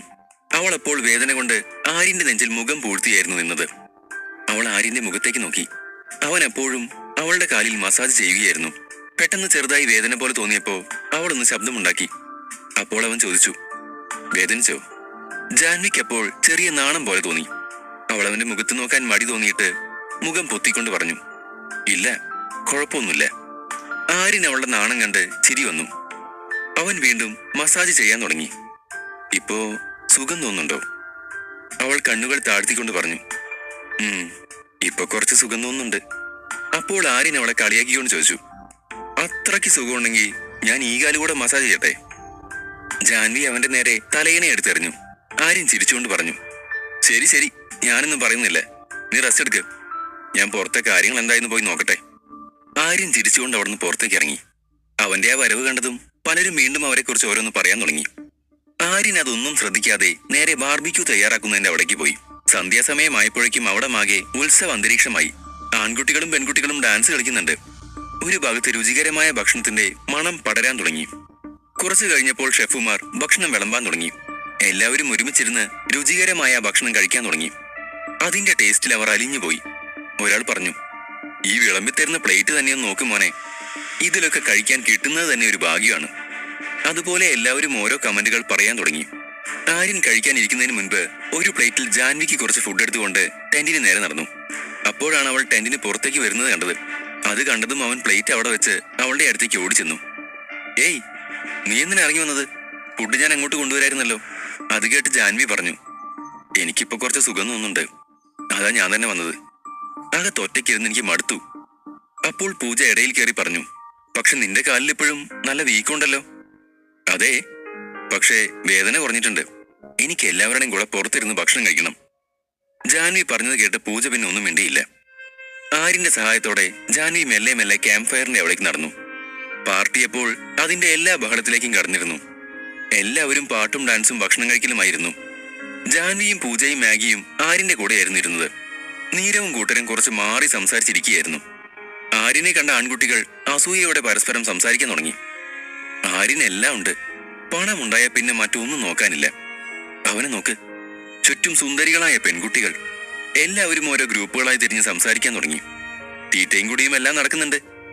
അപ്പോഴേക്കും രാത്രി നല്ല കനത്തിരുന്നു. എല്ലാവരും ഡാൻസ് ചെയ്ത് ക്ഷീണിച്ചു. ആര്യനും നല്ല ഉറക്കക്ഷീണം ഉണ്ടായിരുന്നു. അവിടെ നിന്നും ഓരോരുത്തരായി അവരവരുടെ ടെന്റുകളിലേക്ക് പോകാൻ തുടങ്ങി. ആര്യനും എഴുന്നേറ്റ് അവന്റെ ടെന്റിലേക്ക് പോയി ഉറങ്ങി. കുറച്ചു സമയം കൂടെ അവിടെയെല്ലാം ബഹളം നിറഞ്ഞു നിന്നു. പിന്നെ പതുക്കെ അതെല്ലാം കുറഞ്ഞു കുറഞ്ഞു വന്നു. ആര്യന് താൻ എപ്പോഴാണ് ഉറക്കത്തിലേക്ക് വീണത് എന്ന് പോലും ഓർമ്മയില്ലായിരുന്നു. കുറച്ചു സമയം കഴിഞ്ഞപ്പോൾ ഉറക്കത്തിൽ ആരോ അവനെ ശക്തിയായി കുലുക്കിയപ്പോഴാണ് അവൻ എഴുന്നേറ്റത്. കണ്ണു തുറന്നു നോക്കിയപ്പോൾ പൂജ അവിടെ നിൽക്കുന്നത് കണ്ടു. അവളുടെ മുഖത്ത് എന്തോ ഒരു പേടിയുണ്ടായിരുന്നു. ആര്യൻ കണ്ണുകൾ തിരുമ്മിക്കൊണ്ട് ചോദിച്ചു, എന്തുപറ്റി പൂജ? രാവിലെ ആയോ? ഇല്ല, സമയം ഇപ്പോഴും 3 മണിയാവുന്നേ ഉള്ളൂ. ജാൻവിയെ കാണാനില്ല ആര്യൻ. പൂജ അത് പറഞ്ഞതും ആര്യൻ വേഗം എഴുന്നേറ്റു. എന്നിട്ട് ഞെട്ടലോടെ ചോദിച്ചു, കാണാനില്ലെന്ന് പറഞ്ഞ നീ എന്തീ പറയുന്നത്? ഈ പാതിരാത്രി അവൾ എങ്ങോട്ട് പോകാനാണ്? ടോയ്ലറ്റിലെങ്ങാനും പോയതാവും. പൂജ പറഞ്ഞു, അല്ല ആര്യൻ, ഞാൻ ഇവിടെ എല്ലായിടത്തും നോക്കി. ജാൻവി ഇവിടെ എവിടെയില്ല. എനിക്ക് നല്ല പേടി തോന്നുന്നുണ്ട്. ഈ സമയത്ത് അവൾ എവിടെ പോവാനാണ്? അവൾക്ക് ആ കാലുകൊണ്ട് ശരിക്കും നടക്കാൻ പോലും വയ്യ. ആര്യന്റെ മുഖവും ആകെ വിളറിയിരുന്നു. അപ്പോൾ മാഗി അങ്ങോട്ടേക്ക് വന്നു. ആ സമയത്ത് അവളെ കണ്ടപ്പോൾ പൂജ അത്ഭുതത്തോടെ ചോദിച്ചു, നീ എന്താണ് ഈ സമയത്ത് ഇവിടെ? ഞാൻ എഴുന്നേറ്റ് നോക്കിയപ്പോ നീ ടെന്റിനുള്ളിലേക്ക് കയറിപ്പോകുന്നത് കണ്ടു. നിങ്ങളുടെ സംസാരമെല്ലാം ഞാൻ കേട്ടു. ജാൻവിയെ കാണാനില്ല എന്നറിഞ്ഞപ്പോ വന്നതാണ്. മാഗി ഉറങ്ങാതെ അവന്റെ ടെന്റിന് മുന്നിൽ കാവലിരിക്കുകയായിരുന്നുവെന്ന് ആര്യന് നന്നായി അറിയാമായിരുന്നു. പൂജ മാഗിയോട് പിന്നെ ഒന്നും ചോദിച്ചില്ല. അവൾ ജാൻവിയെ ഓർത്ത് ടെൻഷനിലായിരുന്നു. അവൾ ആര്യനോട് പറഞ്ഞു, നമുക്ക് എല്ലാവരെയും വിളിച്ചുണർത്താം. ഈ കൊടുങ്കാട്ടിൽ അവൾ എവിടെ പോയതാവും? ഇവിടെ മുഴുവൻ തിരയാൻ പറയണം. അത് കേട്ട് ആര്യൻ പറഞ്ഞു, എല്ലാവരെയും വിളിച്ചുണർത്തണ്ട, അത് പിന്നെ എല്ലാവരിലും പേടിയുണ്ടാക്കും. ആദ്യം നമുക്ക് എല്ലായിടവും തിരയാം. അവർ പുറത്തേക്ക് ഇറങ്ങാൻ നിന്നപ്പോൾ ആര്യൻ ചോദിച്ചു, ജാൻവിയെ കാണാതായിട്ടിപ്പോ എത്ര സമയമായി? പൂജ പറഞ്ഞു, അതെനിക്ക് കൃത്യമായി ഉറപ്പില്ല. ഏകദേശം 1/2 മണിക്കൂറായിട്ടുണ്ടാവും. കാരണം 1/2 മണിക്കൂർ മുമ്പ് ഞാൻ ഉറക്കത്തിൽ നിന്നും അറിയാതെ എഴുന്നേറ്റ് നോക്കിയപ്പോ അവൾ അവളുടെ ബെഡിൽ കിടക്കുന്നുണ്ടായിരുന്നു. അതിനുശേഷം ഞാൻ ഉറങ്ങിപ്പോയി. പക്ഷെ എന്തോ ഉറക്കം മുറുകാത്തത് കൊണ്ട് 10 മിനിറ്റ് മുമ്പ് ഞാൻ വീണ്ടും എഴുന്നേറ്റു. അപ്പൊ അവളെ ടെന്റിനുള്ളിൽ കണ്ടില്ല. കാല് വയ്യാത്ത സമയത്ത് അവൾ എവിടെ പോയെന്ന് ഞാൻ അത്ഭുതപ്പെട്ടു. ഇവിടെ എവിടെയെങ്കിലും ഉണ്ടാവുമോ എന്ന് വിചാരിച്ച് ഞാൻ അവളുടെ പേര് വിളിച്ചു നോക്കി. എന്നാൽ അവൾ വിളി കേട്ടില്ല. ഞാൻ പുറത്തിറങ്ങി ചുറ്റും നോക്കി. ഒരുപാട് തവണ വിളിച്ചു നോക്കിയെങ്കിലും എവിടെയും അവളെ കണ്ടെത്താനായില്ല. അതുകൊണ്ടാണ് ഞാൻ പേടിച്ച് ഇവിടേക്ക് വന്നത്. ടെന്റിനുള്ളിൽ ആകെ നിശബ്ദത പടർന്നു. മറ്റുള്ള എല്ലാവരും അപ്പോഴും ഗാഢമായി ഉറക്കത്തിലായിരുന്നു. പുഴയുടെ തീരത്തായിരുന്നത് കൊണ്ട് തന്നെ എല്ലായിടവും നോക്കിയാൽ തന്നെ കാണുമായിരുന്നു. പിന്നെ കൊടും കാടായിരുന്നു. മാഗി അവിടേക്ക് നടന്നു. മാഗി ഒരു ട്രെയിൻഡ് കമാൻഡോ ആയിരുന്നതുകൊണ്ട് ആര്യനൊരു പ്രതീക്ഷ തോന്നി. മറ്റാരേക്കാളും ഈ സിറ്റുവേഷൻ കൈകാര്യം ചെയ്യാൻ മാഗിക്ക് കഴിയും എന്നവൻ ചിന്തിച്ചു. മാഗി ഫോണിന്റെ ഫ്ലാഷ് ലൈറ്റ് ഉപയോഗിച്ച് കാടിന്റെ അവിടേക്കെല്ലാം പോയി നോക്കി. എന്നിട്ട് തിരിച്ചു വന്ന് ആര്യനോട് പറഞ്ഞു, അവിടെ ആരോ കിഡ്നാപ്പ് ചെയ്തതാണ്. 37. ക്യാമ്പിന്റെ ഇടയിൽ രാത്രി പെട്ടെന്ന് ജാൻവിയെ കാണാതായത് ആര്യനെയും പൂജയെയും മാഗിയെയും കുഴച്ചു. അവളെ ആരെങ്കിലും തട്ടിക്കൊണ്ടു പോയതാവാം എന്ന സംശയത്തിൽ അവർ ജാൻവിയെ തിരഞ്ഞിറങ്ങി. കാടിനടുത്തേക്ക് അവർ നീങ്ങിയപ്പോൾ മാഗി അവിടെ ചില അടയാളങ്ങൾ കണ്ടു. മാഗി അത് സൂക്ഷ്മമായി നോക്കിയതിനു ശേഷം ആര്യനോട് പറഞ്ഞു, ജാൻവിയെ തട്ടിക്കൊണ്ടുപോയത് തന്നെയാണ്. തട്ടിക്കൊണ്ടുപോയതോ? ആര്യൻ ഷോക്കായി നിന്നു. പൂജയും അത് കേട്ട് ഞെട്ടി നിന്നു. അല്ലെങ്കിൽ തന്നെ ആര്യൻ എന്തിനാണ് ഇതിനൊക്കെ മാഗിയെ മുമ്പിൽ വിടുന്നത് എന്നാലോചിച്ച് കൺഫ്യൂഷനായി നിൽക്കുകയായിരുന്നു പൂജ. ഇപ്പോൾ ഒരു എക്സ്പേർട്ടിനെ പോലെ മാഗി പെട്ടെന്ന് ജാൻവിയെ തട്ടിക്കൊണ്ടുപോയത് തന്നെയാണെന്ന് പറഞ്ഞപ്പോൾ പൂജയുടെ മനസ്സിലൂടെ 2 ചിന്തകൾ കടന്നുപോയി. ഒന്ന്, ജാൻവിയെ ആരാണ് തട്ടിക്കൊണ്ടുപോയത് എന്ന ആലോചനയും പിന്നെ ശരിക്കും ഈ മാഗി ആരാണ് എന്ന ചിന്തയും. എങ്ങനെയായിരിക്കും അവൾ ഇത്ര പെട്ടെന്ന് ഇതെല്ലാം കണ്ടുപിടിച്ചത്? പക്ഷെ ഇപ്പോൾ മാഗി ആരാണെന്നതിനേക്കാൾ പ്രധാനം ജാൻവിയാണ്. പൂജ അത്ഭുതത്തോടെ ആര്യയെ നോക്കിക്കൊണ്ട് ചോദിച്ചു, ഈ കാട്ടിൽ ആരായിരിക്കും അവളെ തട്ടിക്കൊണ്ടു പോയത്? അപ്പോൾ ആര്യൻ മാഗിയോട് നേരെ തിരിഞ്ഞുകൊണ്ട് ചോദിച്ചു, കിഡ്നാപ്പ് ചെയ്തത് തന്നെയാണെന്ന് നിനക്ക് ഉറപ്പുണ്ടോ? മാഗി പറഞ്ഞു, 100%. ആര്യൻ വീണ്ടും ചോദിച്ചു, നിനക്കവളെ കണ്ടുപിടിക്കാൻ സാധിക്കുമോ? മാഗി ആത്മവിശ്വാസത്തോടെ പറഞ്ഞു, തീർച്ചയായും. അപ്പോൾ ആര്യൻ പിന്നെയും ചോദിച്ചു, ആരുടെയെങ്കിലും സഹായം കൂടെ വേണോ? അത് വേണമെന്നില്ല. കൂടുതൽ ആളുകളുണ്ടായാൽ കാര്യങ്ങൾ കൂടുതൽ കോംപ്ലിക്കേറ്റഡ് ആവും.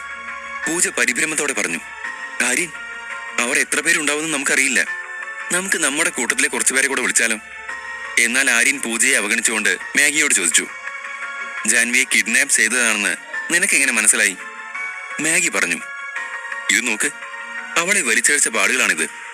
അതുകൂടാതെ ഇതൊരാൾ ഒറ്റയ്ക്കാണ് ചെയ്തത്. കാരണം ഈ വലിച്ചഴിച്ച പാടുകളുടെ കൂടെ ഒരു ജോഡി ഷൂ പ്രിന്റുകൾ മാത്രമേ കാണുന്നുള്ളൂ. അയാൾ ജാൻവിയെ ഇതിലൂടെയാണ് കൊണ്ടുപോയിട്ടുള്ളത്. ഇത് ഫോളോ ചെയ്ത് നമുക്ക് അവളെ കണ്ടെത്താം. ആര്യൻ തല കുലുക്കി സമ്മതിച്ചു. എന്നിട്ട് മാഗിയോട് മുൻപോട്ട് നടക്കാൻ പറഞ്ഞു. അപ്പോൾ മാഗി പറഞ്ഞു, പക്ഷെ നമ്മുടെ ഫോണിന്റെ ഫ്ലാഷ് ലൈറ്റ് നമ്മൾ ഓഫ് ചെയ്യണം. ഇന്ന് നല്ല നിലവുണ്ടല്ലോ, നമുക്ക് പതുക്കെ മുമ്പോട്ട് നീങ്ങാം. അതുപോലെ നിലത്തിലയിലും കുറ്റിച്ചെടികളിലും ചവിട്ടി ശബ്ദമുണ്ടാവാതെ മാക്സിമം ശ്രദ്ധിക്കണം. അല്ലെങ്കിൽ കിഡ്നാപ്പർ നമ്മൾ വരുന്നറിഞ്ഞ് ജാൻവി എന്തെങ്കിലും ചെയ്യാൻ സാധ്യതയുണ്ട്. പൂജ ആര്യനോട് പറഞ്ഞു. ആര്യൻ, ആ കിഡ്നാപ്പറുടെ കയ്യിൽ തോക്കുണ്ടെങ്കിലോ? അല്ലെങ്കിൽ മറ്റെന്തെങ്കിലും ആയുധങ്ങൾ ഉണ്ടാവാൻ സാധ്യതയില്ലേ? നമുക്ക് പോയി എല്ലാവരെയും വിളിച്ചുണർത്താം. ഇത്തവണ മാഗി തറപ്പിച്ച് പറഞ്ഞു. വേണ്ട എന്ന് ഞാൻ പറഞ്ഞില്ലേ, കൂടുതൽ ആളുകളുണ്ടായാൽ കൂടുതൽ ശബ്ദങ്ങൾ ഉണ്ടാവാൻ സാധ്യതയുണ്ട്. നമ്മൾ വരുന്നത് മനസ്സിലാക്കിയാൽ അവളെ തട്ടിക്കൊണ്ടു പോയത് എല്ലാവരും അറിഞ്ഞിട്ടുണ്ടെന്ന് കിഡ്നാപ്പറിന് മനസ്സിലാവും. അപ്പൊ പിന്നെ നമ്മൾ അവിടെ എത്തുമ്പോഴേക്കും അയാൾ അവളെയും കൊണ്ട് പോവുകയോ അല്ലെങ്കിൽ അവളെ കൊല്ലുകയോ ചെയ്യാൻ സാധ്യതയുണ്ട്. അതുകൊണ്ടാണ് ആരെയും വിളിക്കണമെന്ന് ഞാൻ പറഞ്ഞത്. ഇതെല്ലാം ഞാൻ ഒറ്റയ്ക്ക് ഹാൻഡിൽ ചെയ്തോളാം. മാഗിയുടെ നിർദ്ദേശം കേട്ട പൂജ പേടിച്ചവിടെ തന്നെ നിന്നു. ആര്യൻ പൂജയോട് മിണ്ടാതെ മുമ്പോട്ട് നടക്കാൻ പറഞ്ഞു. മാഗി പതുക്കെ നടന്നു തുടങ്ങി. ആര്യനും പൂജയും അവളുടെ പിന്നാലെയും. മുമ്പോട്ട് നടക്കും തോറും കാട് കൂടുതൽ ഇരുട്ടായി വന്നു. പൂജയ്ക്ക് പേടിയാവാൻ തുടങ്ങി. കുറച്ചു ദൂരം നടന്നപ്പോൾ ദൂരെ നിലത്തെന്തോ കിടക്കുന്നത് മാഗി കണ്ടു. അവൾ അടുത്തേക്ക് ചെന്ന് കുനിഞ്ഞതെടുത്തു. അതൊരു ഡ്രസ്സിന്റെ കഷ്ണമായിരുന്നു. അവൾ സൂക്ഷ്മമായി അത് നോക്കിക്കൊണ്ട് നിന്നപ്പോൾ പൂജ അവളുടെ കയ്യിൽ നിന്നും അത് തട്ടിപ്പറിച്ചുകൊണ്ട് നോക്കി. എന്നിട്ട് പേടിയോടെ പറഞ്ഞു, ഇത് ജാൻവിയുടെ ഡ്രസ്സാണല്ലോ. ദൈവമേ, അവരവിടെ എന്താണ് ചെയ്തത്?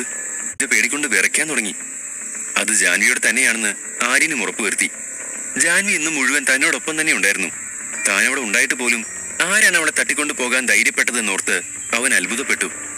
അവന് പേടിയേക്കാൾ ദേഷ്യമാണ് തോന്നിയത്. പക്ഷെ തൽക്കാലം ഒന്നും ചെയ്യാൻ പറ്റാത്ത നിസ്സഹായ അവസ്ഥയിലായിരുന്നു അവൻ. ആര്യൻ മാഗിയെ നോക്കിയപ്പോൾ അവൾ പറഞ്ഞു, ജാൻവിയെ തട്ടിക്കൊണ്ടുപോയ ആൾ ഒരു പ്രൊഫഷണൽ കിഡ്നാപ്പറോ ഒരു വലിയ ക്രിമിനലോ ഒന്നുമല്ല. ആണെങ്കിൽ ഇതുപോലെ വഴി മുഴുവൻ ഓരോ സൂചനകൾ ബാക്കി വെക്കില്ല. അതൊന്നും ചിന്തിക്കാനുള്ള സെൻസുള്ള ആളല്ല. അതുപോലെ ഇതിലൂടെ ഒരാളെ വലിച്ചഴിച്ച് കൊണ്ടുപോവുക എന്നത് അത്ര എളുപ്പമുള്ള കാര്യമല്ല. അതുകൊണ്ട് തന്നെ അവൻ ഒരുപാട് ദൂരെ പോയിട്ടുണ്ടാവാൻ സാധ്യതയില്ല. ഒരാളുടെ ഷൂസിന്റെ പ്രിന്റ് മാത്രമേ ഉള്ളൂ എന്നതുകൊണ്ട് ഒരാൾ ഒറ്റയ്ക്കാണ് ഇത് ചെയ്തത് എന്നുറപ്പിക്കാം. ആര്യനാകെ ടെൻഷനിലായി. അവർ 3 പേരും ആ ഇരുട്ടിലൂടെ ശബ്ദമുണ്ടാക്കാതെ മെല്ലെ മുമ്പോട്ട് നടന്നുകൊണ്ടിരുന്നു. അതേസമയം കുറച്ച് ദൂരെ മാറി അർജുൻ ഒരു പാറയുടെ മുകളിലായി കിതച്ചുകൊണ്ടിരുന്നു. ഇത്രയും ദൂരം ജാൻവിയെ വലിച്ചഴിച്ച് കൊണ്ടുവന്ന് അവൻ ആകെ ക്ഷീണിച്ചിരുന്നു. ജാൻവി അവന്റെ മുമ്പിൽ നിലത്ത് കിടക്കുന്നുണ്ട്. അവളുടെ വായും കൈയും എല്ലാം കെട്ടിയിട്ടുണ്ട്. അർജുൻ രാവിലെ മുതൽ തന്നെ ആര്യന്റെ പിന്നാലെ ഉണ്ടായിരുന്നു. ഒരവസരം കിട്ടിയാൽ അവനെ ആക്രമിക്കണം എന്നായിരുന്നു അർജുന്റെ പ്ലാൻ. ആ ഉദ്ദേശത്തോടു കൂടിയാണ് അവൻ ടെന്റിന്റെ അടുത്ത് രാത്രി എത്തിയത്. എന്നാൽ അപ്പോഴാണ് അവന്റെ കണ്ണുകൾ ജാൻവിയിൽ വീണത്. അവളെ കണ്ടതും അവന്റെ മനസ്സിൽ മറ്റൊരു പ്ലാൻ വന്നു. ആര്യനെ കൊല്ലുന്നതിന് മുൻപായി അവനെ നന്നായി ഒന്ന് പേടിപ്പിക്കണം. അതിന് നല്ലത് ജാൻവിയെ തട്ടിക്കൊണ്ടു പോവുകയാണ്. ജാൻവി അവന്റെ മുമ്പിൽ കിടക്കുകയായിരുന്നു. അവളെ നോക്കി അർജുൻ പറഞ്ഞു, എന്തുപറ്റി മോളെ? എന്നെ കണ്ടിട്ട് സന്തോഷമായില്ലേ? നിനക്ക് വേണ്ടി കാട് മുഴുവൻ താണ്ടി ഞാൻ നിന്റെ പിന്നാലെ വന്നില്ലേ? ജാൻവി കെട്ടുകൾ അഴിക്കാൻ ശ്രമിച്ചുകൊണ്ടിരുന്നു. അവളുടെ വായ വരെ മൂടിയിരുന്നത് കൊണ്ട് അവൾക്കൊന്നും മിണ്ടാൻ പറ്റിയില്ല. അപ്പോൾ അർജുൻ പറഞ്ഞു, ഓ, നിനക്ക് എന്നോട് എന്തെങ്കിലും പറയാനുണ്ടോ? ഓക്കെ, ഞാൻ ഈ ടേപ്പ് ഒഴിവാക്കി തരാം. പിന്നെ നമ്മളിപ്പോ നിന്റെ ആര്യന്റെ അടുത്ത് നിന്ന് ഒരുപാട് അകലെയാണ്. നീയൊന്ന് ഉറക്കെ കരഞ്ഞാൽ പോലും ആരും കേൾക്കില്ല. അതുകൊണ്ട് വെറുതെ അതിന് ശ്രമിക്കണ്ട. അതും പറഞ്ഞ് അർജുൻ അവളുടെ വായിലൊട്ടിച്ച ടേപ്പ് ഒഴിവാക്കി കൊടുത്തു. ജാൻവി ഒരു ദീർഘനിശ്വാസം എടുത്തു. അവൾ നന്നായി പേടിച്ചിട്ടുണ്ടായിരുന്നു. അവൾക്ക് രാത്രി കാലുവേദനയുടെ കൂടെ ഒരു വയറുവേദന കൂടെ ഉണ്ടായിരുന്നു. അതുകൊണ്ട് തന്നെ രാത്രി അവൾക്ക് ശരിക്കും ഉറങ്ങാൻ സാധിച്ചിരുന്നില്ല. കുറച്ചു കഴിഞ്ഞപ്പോൾ അവൾക്ക് ഛർദ്ദിക്കാൻ വരുന്ന പോലെ തോന്നി. അങ്ങനെയാണ് അവൾ വെള്ളം കുടിക്കാൻ വേണ്ടി ടെന്റിന്റെ പുറത്തേക്ക് ഇറങ്ങിയത്. അപ്പോൾ തന്നെ ഒരാൾ അവളുടെ പിന്നിൽ നിന്നും വായ പൊത്തി അവളെ വലിച്ചഴിച്ചു കൊണ്ടുപോയി. പെട്ടെന്നുള്ള ആക്രമണമായതുകൊണ്ട് തന്നെ അവൾക്കൊന്നും ചെയ്യാൻ സാധിച്ചില്ല. അയാൾ അപ്പോൾ തന്നെ അവളുടെ വായും കൈയും എല്ലാം കെട്ടിയിരുന്നു. ആ സമയം തന്നെ അവളുടെ ബോധം പോയി. പിന്നെ കണ്ണു തുറന്നപ്പോൾ നിലാവത്ത് അർജുന്റെ മുഖം കണ്ടപ്പോൾ അവൾ കൂടുതൽ പേടിച്ചു. ഇവൻ ജയിലിലായിരുന്നില്ലേ? പിന്നെ എങ്ങനെ ഇവിടെ എത്തി? ജാൻവി ആലോചിച്ചു. അർജുൻ അപ്പോൾ പാറയിലിരുന്ന് അവളെ തന്നെ നോക്കി നിൽക്കുകയായിരുന്നു. അവൻ പ്രതികാര ബുദ്ധിയോടെ വന്നതാണെന്ന് ജാൻവിക്ക് മനസ്സിലായി. അവൻ കാട്ടിലൂടെ വലിച്ചുകൊണ്ട് പോകുന്നത് കാരണം അവരുടെ ഡ്രസ്സെല്ലാം പലയിടങ്ങളിലായി കീറിയിരുന്നു. അവളുടെ ദേഹത്ത് ഒരുപാട് മുറിവുകളുണ്ടായി. പെട്ടെന്ന് അർജുൻ അവിടെ നിന്നും എഴുന്നേറ്റ് ജാൻവിയുടെ അടുത്തേക്ക് ചെന്ന് അവളുടെ മുഖത്തേക്ക് നോക്കിക്കൊണ്ട് പറഞ്ഞു, നിന്നോട് ഞാൻ മുമ്പേ പറഞ്ഞതല്ലേ, എന്റെ കൂടെ മാത്രമേ നിനക്ക് സമാധാനത്തോടെ ജീവിക്കാൻ പറ്റൂന്ന്. പിന്നെ എന്തിനാണ് നീ ആ ആര്യന്റെ കൂടെ നടക്കുന്നത്? അവന് നിന്നെ സംരക്ഷിക്കാൻ പോലും കഴിയില്ല. എത്ര പെട്ടെന്നാണ് ഞാൻ നിന്നെ ഇവിടേക്ക് കൊണ്ടുവന്നതെന്ന് നോക്ക്. ആ ആര്യന് ഒന്നും ചെയ്യാൻ സാധിച്ചില്ല. എന്നെ കളഞ്ഞ് അവനെ തെരഞ്ഞെടുത്തതാണ് നീ ചെയ്ത ഏറ്റവും വലിയ മിസ്റ്റേക്ക്. എന്റെ കൂടെ ആയിരുന്നെങ്കിൽ നിനക്കിതൊന്നും അനുഭവിക്കേണ്ടി വരില്ലായിരുന്നു. ഇനി ഞാൻ എന്താണ് ചെയ്യാൻ പോകുന്നതെന്ന് നിനക്കറിയോ? ഈ രാത്രി മുഴുവൻ ഞാൻ നീയുമായൊരു ഗെയിം കളിക്കാൻ പോവാണ്. ഞാൻ എന്താണ് ഉദ്ദേശിച്ചതെന്ന് നിനക്ക് മനസ്സിലായി കാണുമല്ലോ. അർജുൻ ജാൻവിയുടെ നെഞ്ചിൽ ഒരു വിരൽ വെച്ചു. അവൾ പേടി കൊണ്ട് കരഞ്ഞു. അവളുടെ പേടി കണ്ട അർജുൻ പൊട്ടിച്ചിരിക്കാൻ തുടങ്ങി. ജാൻവിയുടെ തൊണ്ടയിലെ വെള്ളം വറ്റി. അവൾക്ക് സംസാരിക്കാൻ തന്നെ ബുദ്ധിമുട്ട് തോന്നി. അർജുൻ, നിനക്ക് ഭ്രാന്തായോ? അർജുൻ ചിരിച്ചുകൊണ്ട് പറഞ്ഞു, അതെ, എനിക്ക് ഭ്രാന്താണ്. നല്ല അസല് ഭ്രാന്ത്. നീയാണ് എന്നെ ഈ അവസ്ഥയിലാക്കിയത്. അതുകൊണ്ട് നീ തന്നെ ഇത് അനുഭവിക്കണം. ഇന്ന് രാത്രി മാത്രമല്ല, ജീവിതകാലം മുഴുവൻ നീ എന്റെ കൂടെയാണ് ഇനി കിടക്കാൻ പോകുന്നത്. അവന്റെ വാക്കുകൾ കേട്ട ജാൻവി പേടി കൊണ്ട് വിറച്ചു. അർജുൻ അവളുടെ അടുത്തേക്ക് ചെന്നു. അവളുടെ കവളിൽ പിടിച്ചുകൊണ്ട് ചോദിച്ചു, നീ ആരിന്റെ കൂടെ കിടന്നിട്ടില്ലേ? ഇല്ലേ? അവന്റെ മുഖം അടുത്ത് കണ്ടതും അവൾ വെറുപ്പോടെ മുഖം തിരിച്ചു. അർജുൻ ദേഷ്യത്തോടെ ജാൻവിയുടെ മുടി പിടിച്ചുകൊണ്ട് പറഞ്ഞു, അവൻ നിന്നെ തൊട്ടിട്ടില്ലേ? നീ അവന്റെ കൂടെ കിടന്നിട്ടില്ലേ? പിന്നെന്താ ഞാൻ തൊട്ട? ഞാൻ എനിക്ക് ഇഷ്ടമുള്ളതുപോലെ എല്ലാം ചെയ്യും. എന്നിട്ട് അവസാനം ഞാൻ നിന്നെ പീസ് പീസാക്കി മൃഗങ്ങൾക്ക് ഇട്ടുകൊടുക്കും. അപ്പോൾ ജാൻവി കുറച്ച് ധൈര്യം സംഭരിച്ചുകൊണ്ട് പറഞ്ഞു, ആര്യ നിന്നെ വെറുതെ വിടുമെന്ന് നീ വിചാരിക്കണ്ട അർജുൻ. അവളുടെ വാക്കുകൾ കേട്ട അർജുൻ കണ്ണുകൾ വിടർത്തി അവളെ കളിയാക്കിക്കൊണ്ട് പറഞ്ഞു, ആണോ? അയ്യോ, ഞാനങ്ങ് പേടിച്ചുപോയി. നിന്റെ പ്രണയം വല്ലാത്ത സംഭവമാണല്ലോ. അവൻ നിന്നെ രക്ഷിക്കാൻ വരുമെന്നാണോ നീ ഇപ്പോഴും പ്രതീക്ഷിക്കുന്നത്? അവൻ അവളെ സുഖമായി ഉറങ്ങിയാവും. ഞാൻ നിന്നെ തട്ടിക്കൊണ്ട് പോകുന്നത് പോലും അവൻ അറിഞ്ഞിട്ടുണ്ടാവില്ല. ഇനി അവൻ എഴുന്നേറ്റ് നിന്നെ കണ്ടെത്തി വരുമ്പോഴേക്കും ഞാൻ നിന്നെ പീസാക്കിയിട്ടുണ്ടാവും. പിന്നെ അവനും വൈകാതെ തന്നെ നിന്റെ പിന്നാലെ അങ്ങോട്ടേക്ക് വരും. പക്ഷെ നിങ്ങൾക്ക് വേണ്ടി ഞാനൊരു കാര്യം ചെയ്യാം. നിന്നെ കൊന്ന് പീസാക്കിയിട്ടതിന്റെ അടുത്ത് തന്നെ അവനെയും കൊണ്ടിടാം. എന്നിട്ട് നിങ്ങൾക്ക് അവിടെ കിടന്ന് റൊമാൻസ് ചെയ്യാം. ആഹാ, എത്ര മനോഹരം! അതും പറഞ്ഞ് അർജുൻ ഉറക്കെ പൊട്ടിച്ചിരിച്ചു. ജാൻവി നിസ്സഹായതയോടെ കരഞ്ഞുകൊണ്ട് ചോദിച്ചു, നീ എന്തിനാണ് ഇതെല്ലാം ചെയ്യുന്നത് അർജുൻ? അവൻ അവളെ അത്ഭുതത്തോടെ നോക്കിക്കൊണ്ട് പറഞ്ഞു, ഞാൻ എന്തിനാണ് ഇതെല്ലാം ചെയ്യുന്നതെന്ന് നിനക്ക് ഇപ്പോഴും അറിയില്ലേ? ആ ആര്യൻ എന്റെ എല്ലാം നശിപ്പിച്ചു. അതെല്ലാം ആര് കാരണമാണ്? നീ കാരണം തന്നെ. എല്ലാം നീ കാരണം. ഇപ്പൊ നീ മരിക്കാൻ പോകുന്നു. നീ കാരണം അവനും. ജാൻവി പറഞ്ഞു, ആര്യനെ കൊല്ലാൻ കഴിയുമെന്ന് ചിന്തിക്കാൻ മാത്രം വിഡ്ഢിയാണോ നീ? നിനക്കൊരിക്കലും അവനെ തൊടാൻ സാധിക്കില്ല. അർജുൻ അവളെ കളിയാക്കിക്കൊണ്ട് പറഞ്ഞു, അവൻ എന്തായാലും മരിക്കും. അതെന്റെ ഇൻഷുറൻസ് കൂടെയാണ്. കാരണം അവനെ കൊന്ന എനിക്ക് 10 കോടിയാണ് കിട്ടാൻ പോകുന്നത്. അത് വെച്ച് ഞാൻ എല്ലാം വീണ്ടും തുടങ്ങും. എന്തായാലും ഈ സംസാരങ്ങളെല്ലാം ഇവിടെ വെച്ച് നിർത്തിക്കോ. ഇനി നമുക്ക് കാര്യത്തിലേക്ക് കിടക്കാം. അതും പറഞ്ഞ് അർജുൻ ജാൻവിയുടെ അടുത്തേക്ക് ചെന്ന് അവളുടെ തോളിൽ കൈവച്ചു. എന്നിട്ട് ഒറ്റ വലിക്ക് അവളുടെ ഷർട്ട് കീറി. അവൾ ഉറക്കെ കരഞ്ഞുകൊണ്ട് തിരിഞ്ഞു നിന്നു. അവളുടെ കീറിയ ഷർട്ട് അവന്റെ കയ്യിലായിരുന്നു. അവനൊരു ചെകുത്താനെ പോലെ ഉറക്കെ ചിരിച്ചു. ജാൻവി പേടിയോടെ അലറി, ആര്യൻ, ആര്യൻ, എന്നെ രക്ഷിക്കേ! നീ എവിടെ ആര്യൻ? ആഹാ, അടിപൊളി! നീ വിളിക്കുന്നത് കണ്ട അവൻ ഇപ്പൊ തന്നെ വന്ന് നിന്നെ രക്ഷിച്ചുകൊണ്ട് പോകും തോന്നല്ലോ. ദൈവത്തിന് പോലും ഇന്നെന്നെ തടയാനാവില്ല. ഇന്ന് എന്റെ ദിവസമാണ് മോളെ. അവൻ ജാൻവിയുടെ നേർക്ക് കുനിഞ്ഞതും പെട്ടെന്നൊരു ഉഗ്രമായ തൊഴി അവന്റെ വയറിൽ കൊണ്ടു. അർജുൻ തെറിച്ച് നിലത്തേക്ക് വീണു. ആ പാതിരാത്രി ആരാണ് അവളെ രക്ഷിക്കാൻ വന്നതെന്ന് ചിന്തിച്ച് അവൻ തിരിഞ്ഞു നോക്കി. അപ്പോൾ ആര്യൻ അവിടെ നിൽക്കുന്നത് ആ നിലാവട്ടത്ത് അവൻ കണ്ടു. ആര്യൻ വേഗം അവന്റെ ഷർട്ടിന്റെ ബട്ടണുകൾ അഴിച്ച് അതെടുത്ത് വേഗം ജാൻവിയെ പുതപ്പിച്ചു. ശേഷം അവൻ ദേഷ്യത്തോടെ അർജുന്റെ അടുത്തേക്ക് ചെന്നു. പെട്ടെന്ന് അർജുൻ നിലത്ത് നിന്നും എഴുന്നേറ്റ് ആര്യന്റെ വയറിൽ തലകൊണ്ടിടിച്ചു. പെട്ടെന്നുള്ള ആക്രമണത്തിൽ ആര്യൻ നിലത്തേക്ക് വീണതും അർജുൻ വേഗം ജാൻവിയുടെ അടുത്തേക്ക് ചെന്ന് അവളെ വലിച്ചു പിടിച്ച് പോക്കറ്റിൽ നിന്നും ഒരു സിറിഞ്ചെടുത്ത് അവളുടെ കഴുത്തിന് നേരെ പിടിച്ചു. എല്ലാം പെട്ടെന്നായിരുന്നു. ആര്യൻ വീണ്ടും അർജുന്റെ അടുത്തേക്ക് ചെന്നതും അവൻ അലറി. അവിടെ തന്നെ നിൽക്ക്. ഈ സിറിഞ്ചിൽ ഒരു പ്രത്യേകതരം വിഷമുണ്ട്. ഒറ്റ കുത്തുമതി, 3 സെക്കൻഡിൽ ആള് തീരും. ആര്യൻ പേടിയോടെ പറഞ്ഞു. അർജുൻ, വേണ്ട. യുദ്ധം നീയും ഞാനും തമ്മിലാണ്. ഇവളെ ഇതിലേക്ക് വലിച്ചേക്കണ്ട. അർജുൻ ദേഷ്യത്തോടെ പറഞ്ഞു. ഇവളെ ഒഴിവാക്കാനോ? ഇവള് കാരണമാണ് നീ എന്നെ ഈ അവസ്ഥയിലെത്തിച്ചത്. ആരും ഇവളെ രക്ഷിക്കാൻ ശ്രമിക്കണ്ട. ഞാൻ പറയുന്നത് നീ കേട്ടാ മതി. നീ എന്തായാലും 2 പെൺകുട്ടികളെ കൂടെ കൊണ്ടുവന്നത് നന്നായി. ഇന്ന് രാത്രി എനിക്ക് ആസ്വദിക്കണം. അർജുൻ പൂജയെയും മാഗിയെയും ചൂണ്ടിക്കൊണ്ട് പറഞ്ഞു. പൂജ പേടികൊണ്ട് വിറച്ചു. മാഗി കത്തുന്ന കണ്ണുകളോടെ അർജുനെ നോക്കിക്കൊണ്ട് നിന്നു. അപ്പോൾ ആര്യൻ അവനോട് പറഞ്ഞു. നീ എന്നെ വേണമെങ്കിൽ എന്തും ചെയ്തോളൂ. പക്ഷെ ഇവർക്ക് എന്തെങ്കിലും സംഭവിച്ചാൽ പിന്നെ ഞാൻ എങ്ങനെ പ്രതികരിക്കുമെന്ന് പറയാൻ പറ്റില്ല. അർജുൻ പറഞ്ഞു. എന്നെ ഭീഷണിപ്പെടുത്താൻ നിനക്കിപ്പോഴും ധൈര്യമുണ്ടോ? ഞാനൊന്ന് ഞെക്കിയാൽ മതി, ഈ സിറിഞ്ച് ഇവളുടെ കഴുത്തിൽ കയറും. അർജുൻ സിറിഞ്ച് ജാൻവിയുടെ കഴുത്തിന് നേരെ ഒന്നുകൂടി അടുപ്പിച്ചുകൊണ്ട് പറഞ്ഞു. ആര്യൻ പേടിച്ചുപോയി. വേണ്ട, നിർത്ത്. അവളൊന്നും ചെയ്യരുത്. നീ പറയുന്നതെല്ലാം ഞാൻ ചെയ്യാം.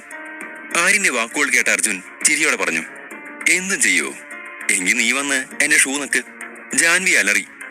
വേണ്ട ആര്യൻ, എനിക്ക് വേണ്ടി ഇത് ചെയ്യരുത്. ഞാൻ മരിച്ചോട്ടെ. ആര്യൻ അർജുന്റെ അടുത്തേക്ക് ചെന്ന് തല കുനിച്ചിരുന്നു. അർജുൻ ആര്യനിൽ മാത്രം ഫോക്കസ് ചെയ്ത് നിൽക്കുകയായിരുന്നു. അവൻ ആര്യനെ വെറുപ്പോടെ നോക്കിക്കൊണ്ട് പറഞ്ഞു. അവിടെ വെറുതെ ഇരുന്നാ പോരെ, ഞാൻ പറഞ്ഞാ ചെയ്യ്. അല്ലെങ്കിൽ ഈ സിറിഞ്ച് ഇപ്പോൾ ഉള്ള കഴുത്തി കയറും. അർജുന്റെ ശ്രദ്ധ മാറ്റാൻ വേണ്ടിയാണ് ആര്യൻ അങ്ങനെ ഇരുന്നത്. ഈ സമയം മതിയാവും മാഗിക്ക് പ്രവർത്തിക്കാനെന്ന് ആര്യൻ അറിയാമായിരുന്നു. മാഗി അപ്പോഴേക്കും ഡ്രസ്സിന്റെ അകത്ത് ഒളിപ്പിച്ച തോക്ക് പുറത്തേക്കെടുത്തു. അർജുൻ ആര്യനെ തന്നെ ശ്രദ്ധിച്ചു നിന്നപ്പോൾ മാഗി തോക്ക് കയ്യിലെടുത്തത് അവൻ അറിഞ്ഞില്ല. പക്ഷെ മാഗി വെടിവെക്കാൻ നിന്നതും അർജുൻ അവളെ കണ്ടു. അപ്പോൾ അവിടെ മാകെ 3 അലർച്ച മുഴങ്ങി. എന്താണ് അവിടെ സംഭവിക്കുന്നത്? അർജുൻ ജാൻവിയെ എന്തെങ്കിലും ചെയ്യുമോ? അധ്യായം 38. അർജുൻ വിഷം നിറച്ച സിറിഞ്ച് ജാൻവിയുടെ കഴുത്തിന് നേരെ പിടിച്ചു.